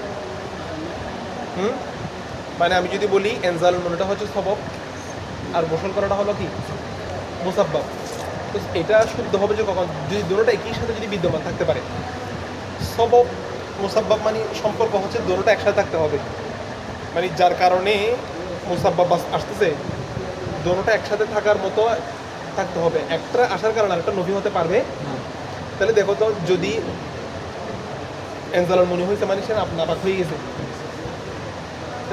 এটা হচ্ছে ইনজালুল মুনিটা হচ্ছে কি সবব। এখন যদি গোসল করে আর তার অপবিত্র থাকবে, হ্যাঁ, অর্থাৎ এভাবে বলো গোসলটা ফরজ হচ্ছে নাজাসাতের কারণে, মানে তার অপবিত্রতা আসার কারণে। কি আসার কারণে? যদি বলি অপবিত্রতাটা হচ্ছে সবব, তাহলে গোসল করার সাথে সাথে তার অপবিত্রতা থাকে না। আবার যতক্ষণ অপবিত্রতা আছে তখন তার মানে সে কি করে নাই, গোসল করে নাই। মানে যতক্ষণ সবব আছে তখন মুসাব্বাব উজুদের মধ্যে আসে নাই, আবার যখন মুসাব্বাব উজুদের মধ্যে আসতে গোসল করে ফেলছে তখন আর সবব নাই। যদি একটা থাকলে যদি আরেকটা না থাকে তখন সেগুলো কি হতে পারে না, সবব মুসাব্বাব হতে পারে না। তো আমরা এই যে এখানে বলছি এগুলো সবব এবং মুসাব্বাব হতে পারে না, এগুলো হচ্ছে শর্ত। কি একটা শর্ত বলছিলাম এখানে, একটা শর্তও আছে, তা আমরা এগুলোকে শর্ত বলবো। ইনজালুল মুনি গোসলের জন্য এগুলো হবে শর্ত, মানে এগুলো পাওয়া গেলে মশরুতও পাওয়া যাবে, শর্ত পাওয়া গেলে। এক নম্বর কি বলছি, ইনজালুল মানি আলা ওয়াজহি দাফই ওয়া শাহাওয়াতি। আচ্ছা, দফক এবং শাহাওয়াতির সাথে মনি ইনজাল হওয়া। তো মনির সাথে তোমাদেরকে আর দুইটা কথা মাথায় রাখতে হবে, সামনে আসবে আলোচনাটা। মজি এবং ওয়াদি, মনি মাজি এবং ওয়াদি। মনিটা হচ্ছে সেটার মধ্যে শাহাওয়াতও থাকবে, দফকও থাকবে, শাহাওয়াতও থাকবে, দফকও থাকবে। মনির একটা সংজ্ঞা দিছে, সংজ্ঞাটা তোমরা চাইলে লিখে রাখতে পারো, কারণ একমাত্র মনে রাখবা তিনটা বলছি না, মনি মাজি এবং গোসল ফরজ হবে যে মনির কারণে। মজি এবং ওয়াদি হচ্ছে ওযু ফরজ, গোসল কিনে ফরজ। এই জন্য মনির সংজ্ঞা হচ্ছে খাসিরুন আবিয়াদুন ইয়ানকাসিরু মিনহু যাকরা ইনদা ফুরুজিহি। আল মুনিয়ু খাসিরুন, খ আলিফ তা সার, খাসিরুন আবিয়াদু।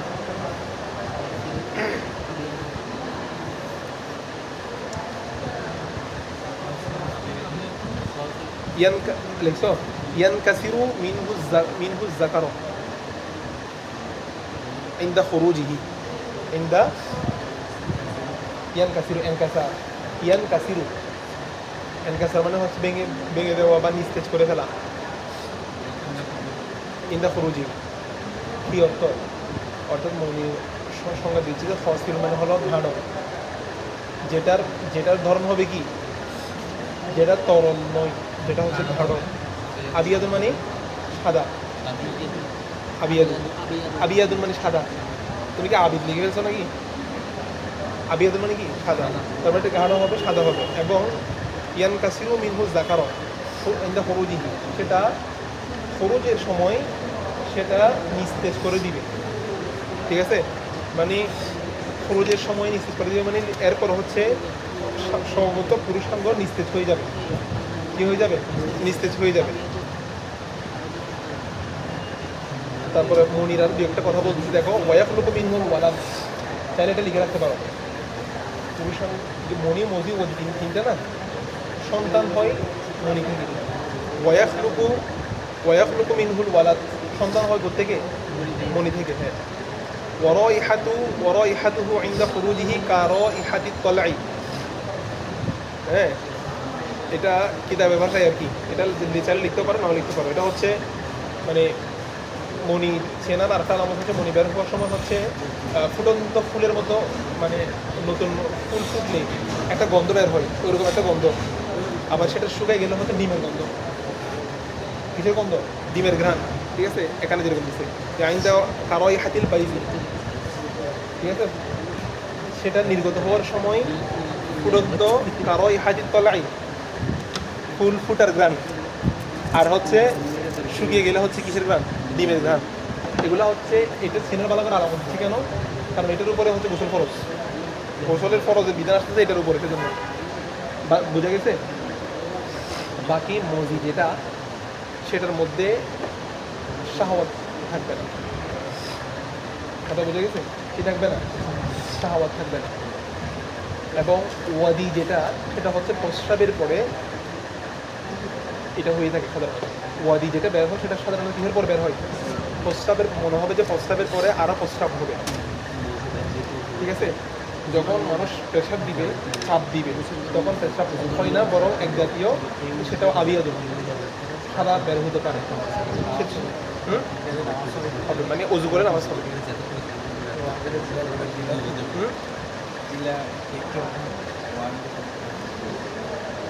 দিলা ইয়া করবার কি, ইস্তেমাল করবার কি, পানি ইস্তেমাল করে হবে। তাহলে তিনটা চিনতে পারছে এখন? না পাক হবে আর কি, না পাক হবে।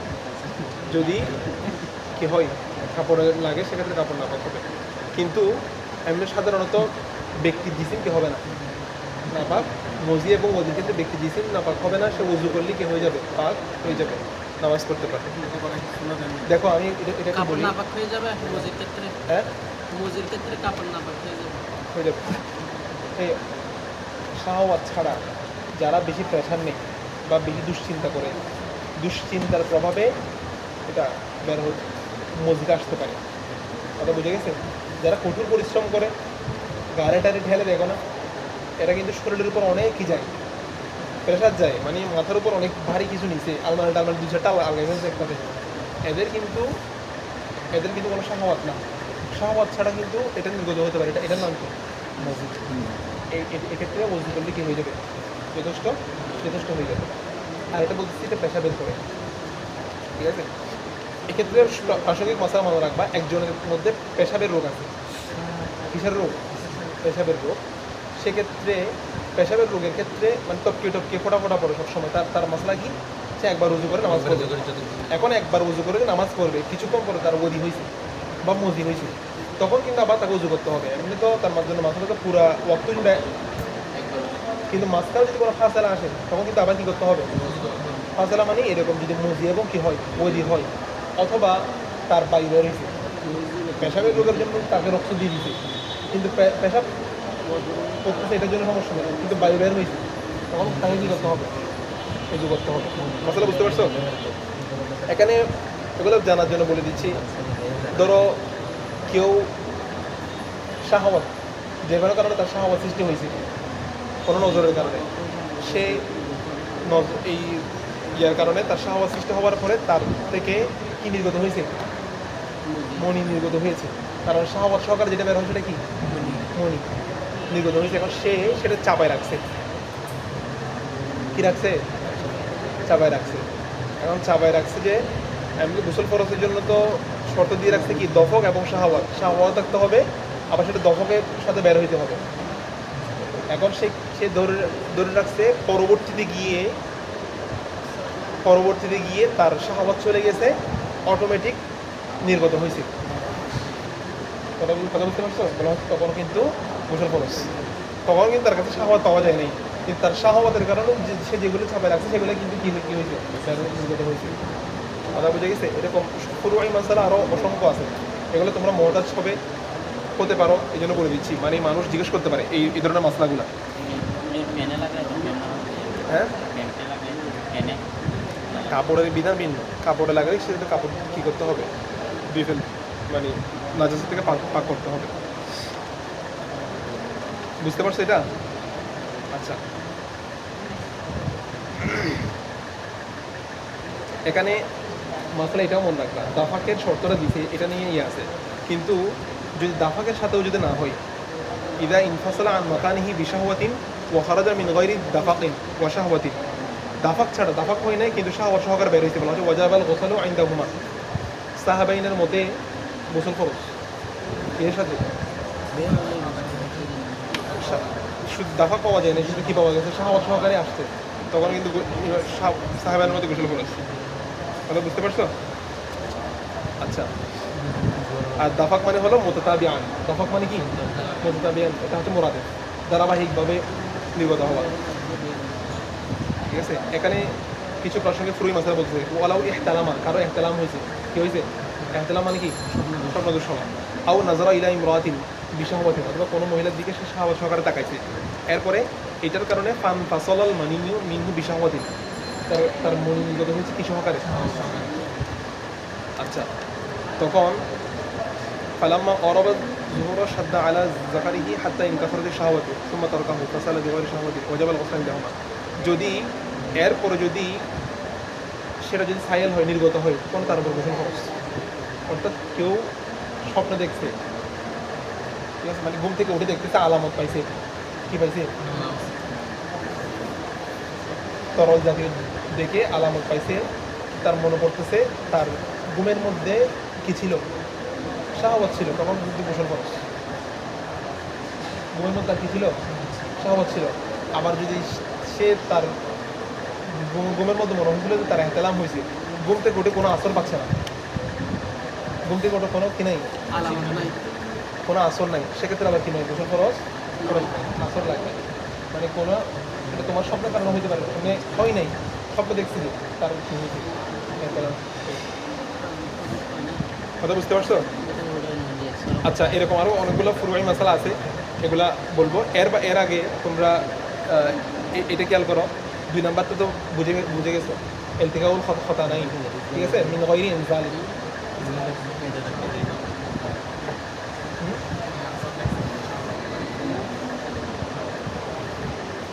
এটা যদি মানে শাহওয়াতের ব্যাপারে যদি মনে না থাকে, তখন ওই দেখতে হবে, মানে কয়েকটা আলামত বলছে না, এটার অবস্থানটা দেখে সেটার কারণটা কতটুকু সেটা অবস্থা বুঝে গোসল খরচ হবে, ঠিক আছে। যদি সেটা মনির মতো হয় তাহলে গোসল খরচ।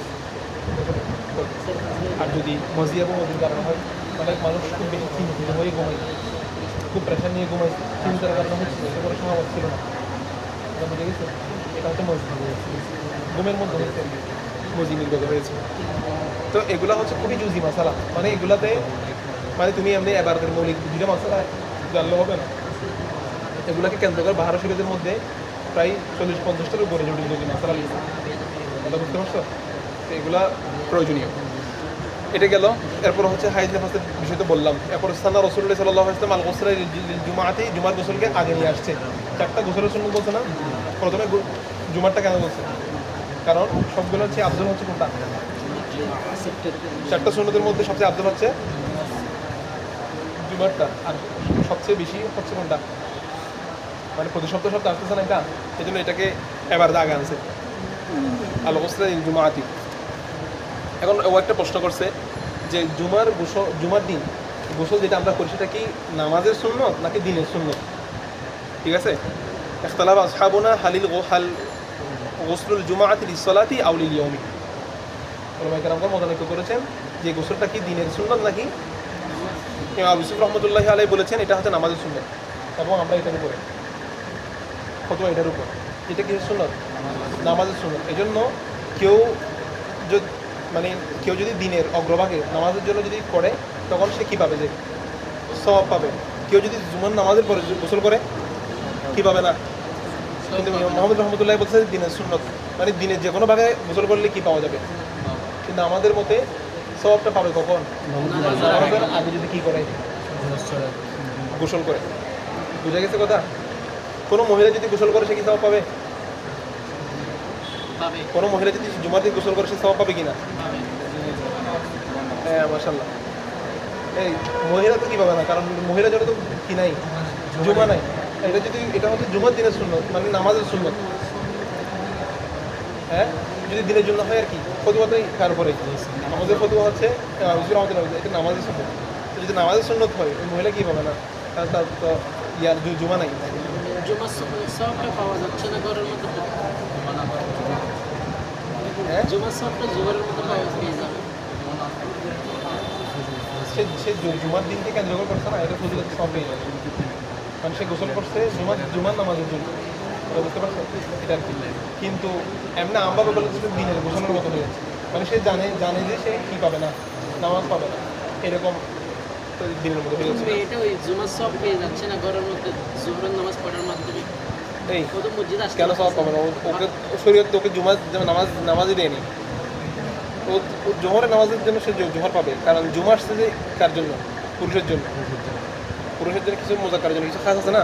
অনেক যে রাষ্ট্রের মধ্যে মেয়েরা মসজিদে যায় না, জুমার নামাজ পড়তে যায় না। এটা সৌদির মধ্যে এটা মাযহাব ভিন্ন।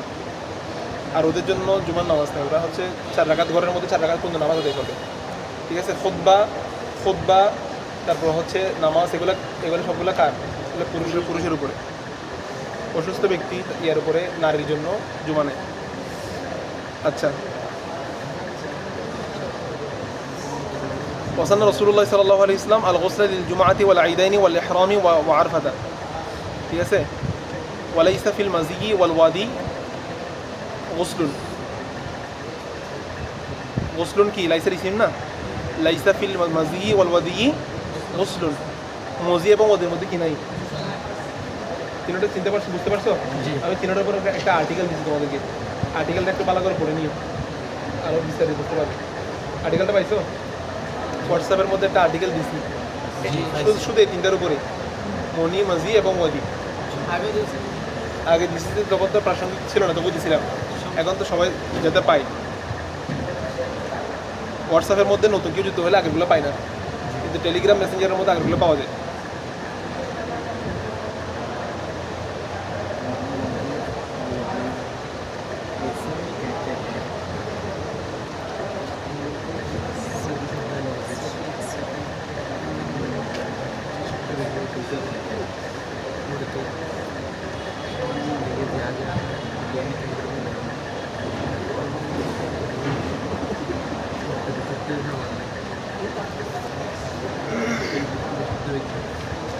এরপর দেখো ওফিহিমাল ওয়াদু মানে মজি এবং ওয়াদির হুকুম হচ্ছে কি? দুটোটার মধ্যে ওযু করতে হবে। যে ওয়া তাহারাতু মিনাল আহদাসি, হাদস থেকে তাহারত অর্জন করার ক্ষেত্রে জায়েজ আছে বিমাই সামাই কি দ্বারা? আসমানের পানি দ্বারা। ওয়াল আউদিয়াতি, এবং উপত্যকার পানি দ্বারা। ওয়াল উয়ুনি, এবং ঝর্ণার পানি দ্বারা। ওয়াল আবারি, এবং কূপের পানি দ্বারা। বিরুনে জমা কি? আবার ওমাউল বাহরি, ঠিক আছে, ওমাইল বাহরি, সমুদ্রের পানি। এখানে দেখো এটার আত্ম হচ্ছে ওইটার উপরে। ঠিক আছে, বিমাই সামাই, আসমানের পানি, উপত্যকার পানি, ঝর্ণার পানি, পুকুরের পানি। কিন্তু এখানে আবার মাউন্টকে আবার আলাদা করে বিহারের পানি, সমুদ্রের পানি মাউন্ট যুক্ত করছে না। তো এটা শুধু বিহারি বললে হয়ে যেত না, ওয়াল আবারি ওয়াল বিহারি, সমুদ্রের পানি। মাউন্টকে আলাদা করে সমুদ্রের পানি বলছে কেন? কারণ সমুদ্রের পানি নিয়ে মতামত আছে। এই জন্য আমাদের মুসানি রহমতুল্লাহ ওই ইখতিলাফটাকে ভেঙে দেওয়ার জন্য, মানে এক শ্রেণী আলেমদের এক দলের মতে সমুদ্রের পানি দ্বারা কি হবে না, ওনারা একটা হাদিস পেশ করেন, সমুদ্রের পানি দ্বারা গোসল করলে কি হবে না? গোসল আদায় হবে না। এই জন্য আমাদের মুসানিফ যে হবে এইটার ওই ইখতিলাফটাকে বিরোধিতা করার জন্য আলাদা করে কিনে আসছে মাউল বাহরি, মাউল শব্দ ব্যবহার করছে। বুঝতে পারছো? মাউল দুইবার ব্যবহার করার কারণ হচ্ছে এটা। আচ্ছা, তারপরে ওয়ালা তাজুজু তাহারতি, এগুলা আমি আবার একটা বলতেছি, এগুলার আসরারুল ইবারত, তা কালকে বলবো ইনশাআল্লাহ। ওয়ালা তাজুজু তাহারাতি তাহারাত কি নাই জায়েজ নাই বিমা ও অতসিরা মিনার শাজারি ওয়াস সামারি, দি গাছ এবং ফল থেকে নিংডানো পানি দ্বারা কি নাই, গাছ এবং ফল থেকে যা কিছু নিং দিয়ে যত কিছু বের করা হয়, ঠিক আছে, যেমন রস আছে, কষ আছে, আর কি আছে, হ্যাঁ হ্যাঁ ব্লেন্ডার মানে যেগুলো এই ডাবের পানিও হচ্ছে এখানে ডুবে যাবে নিংডানোর ভিতরে, কারণ সেটা কেটেই বের করতে হচ্ছে। ডাবের পানি কি অটোমেটিক বের হচ্ছে? এটা কেটেই তো বের করতে হচ্ছে নাকি, কাটতে হচ্ছে না, এটা হচ্ছে পদ্ধতির ভিতরে অন্তর্ভুক্ত হয়ে যাবে।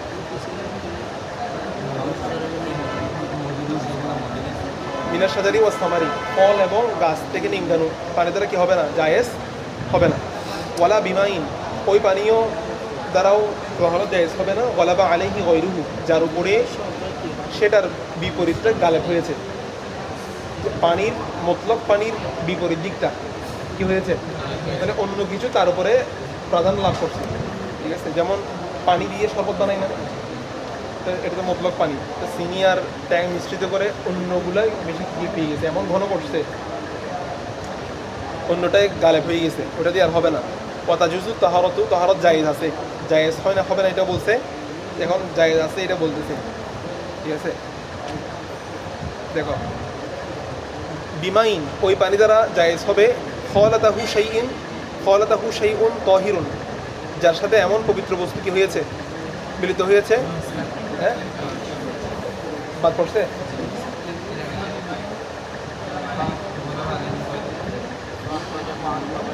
আচ্ছা এটা ডাইরেক্ট এখানে লিখেও নেই, বুঝতেছেন এটা। আচ্ছা যদি তার সাথে কি হয়, অন্যটা যদি গালেব হয়ে যায়, অন্যটা মিশ্রিত সেটা যদি কি হয় গালেব হয়, তারপরে কি লিখছে, ফাখরাজাহু,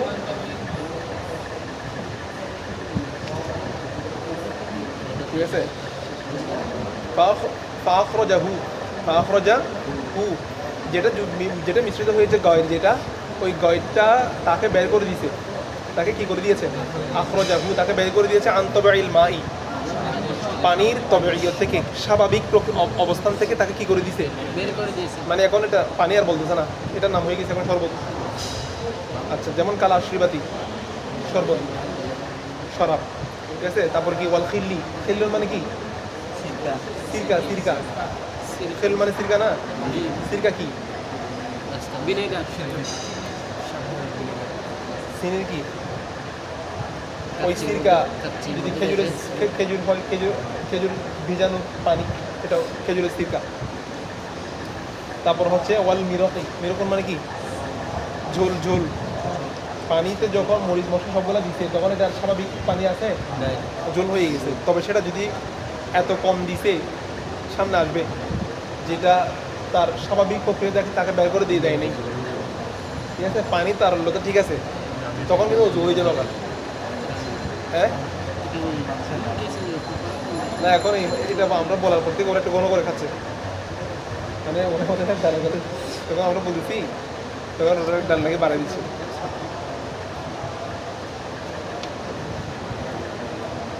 ওয়াল মিরকি, আর কি ওয়ামাইল বাকিলার মানে কি, সবজির পানি, কিসের পানি, সবজির পানি। ওয়ামাইল ওয়ারদি, এবং গোলাপের পানি, ঠিক আছে। এখানে আবার আমরা যেটা গোলাপ জল, সেটা না, গোলাপ জল মিশ্রিত করার পর গোলাপ জল যেটা হয়ে গেছে সেটা তো গোলাপ জল, ঠিক আছে, এটা দিয়ে উজু হবে না। কিন্তু এখানে সেটা 2 নম্বর, কিন্তু হাকিকি যেটা গোলাপ জল আগে ছিল আর কি, ওটা তো আরও ভালো। তারপরে ওমাই জারদাজি, জারদাজি মানে কি, হ্যাঁ জাজারুন দিছে না, আচ্ছা গাজরের পানি, ঠিক আছে। এই পানিগুলা যেগুলা হচ্ছে প্রত্যেকে যেটা তার যেগুলা যুক্ত হয়ে তাকে স্বাভাবিক অবস্থাতে কী করে দেয়, ব্যয় করে দেয়, সেগুলো দ্বারা কি হবে না, জায়েজ হবে না। ওয়াতাজুজু তাহারত কি আছে, জায়েজ আছে বিমাইন, এমন পানি দ্বারা খলাতাহু, যার সাথে এমন বস্তু মিশ্রিত হয়েছে, তহির বস্তু মিশ্রিত হয়েছে, পবিত্র বস্তু মিশ্রিত হয়েছে। ফাগাইয়ার আহাদুন আওসাফাহু, ঠিক আছে, তার ওয়াসফগুলোর মধ্যে থেকে একটা ওয়াসফ কি হয়ে গেছে, 3টা ওয়াসফের মধ্যে একটা পরিবর্তন হয়ে গেছে। যেমন কামাইল মাদ্দি, মদ্দুন মানে কি? বন্যার পানি। কিসের পানি? বন্যার পানি। মানে বন্যা হলে এদিক সেদিকের পানি মিশ্রিত হয়ে গেছে না, তো অন্য পানিগুলো হয়তো পবিত্র, কিন্তু বন্যার মধ্যে এক ধরনের একটা পরিবর্তন চলে আসছে, তখন ওই বন্যার পানি দ্বারা যায় আছে। ওয়াল মাউল লাজি, এবং ওই পানি ইয়াখতালিতু বিহিল আসনান, যার সাথে আসনান যুক্ত হয়েছে, আসনান ঘাস। ওয়া সাবুন, সাবুন ওয়া জাফরান, এবং জাফরানের পানি। ঠিক আছে, তাহলে এগুলো যদি যুক্ত হয় ওই পানি দ্বারা উযু করা কি আছে? জায়েজ আছে। অবশ্যই বুঝছো? ঘুমাসতেছে, হ্যাঁ আসনান ঘাস, এটা সাবান কি বলতে আমরা সাবান ব্যবহার করার সময় সাবানের কতগুলা পানিতে গিয়ে পড়ে না, তাই না? কতগুলা এরকম আর কি। এগুলা পানির আউসারকে কী করে না, পরিবর্তন করে না। এগুলা পরিবর্তন করলেও পানি কিন্তু বেশি থাকে, এগুলোর পরিমাণ হচ্ছে কি কম, সুতরাং এগুলো কি হয় না, পানির আউসার পরিবর্তন হয় না। আর আমরা আমাদের শরীর থেকে পানি যে বালতিতে গিয়ে পড়ে, এগুলো হচ্ছে আমাদের শরীর থেকে পড়তে, যেগুলো মায়ে মুস্তামাল। কি মায়ে মুস্তামাল যদি বালতিতে গিয়ে পড়ে, সাধারণত মায়ে মুস্তামাল না পাক, মানে মায়ে মুস্তামাল যে পানিটা একবার ব্যবহার হয়ে গেছে সেটা কি করা যায় না, সেগুলো যে বালতিতে পড়তেছে না পাক করতেছে না, কি না পড়তেছে, তো বালতিতে পড়ো না, শরীর থেকে গিয়ে পড়তেছে, তো ওটাতে ওই পরিমাণ পড়ে না যেটা পবিত্র পানি থেকে বেশি হয়ে যাবে, একটু একটু পড়তেছে আর কি। তাই তুমি পুরো গোসলটা বালতির উপর দিয়ে গিয়ে করো, তাহলে তো সব পানি বালতির দিকে গিয়ে পড়ে, মানে এই দিক এক বালতি থেকে নিয়ে করতেছে, এক বালতির উপরে গোসল করতেছে, যাতে পানি নষ্ট না হয়, পানি বাঁচাচ্ছে। ঠিক আছে, লং গোসলে আলাদা।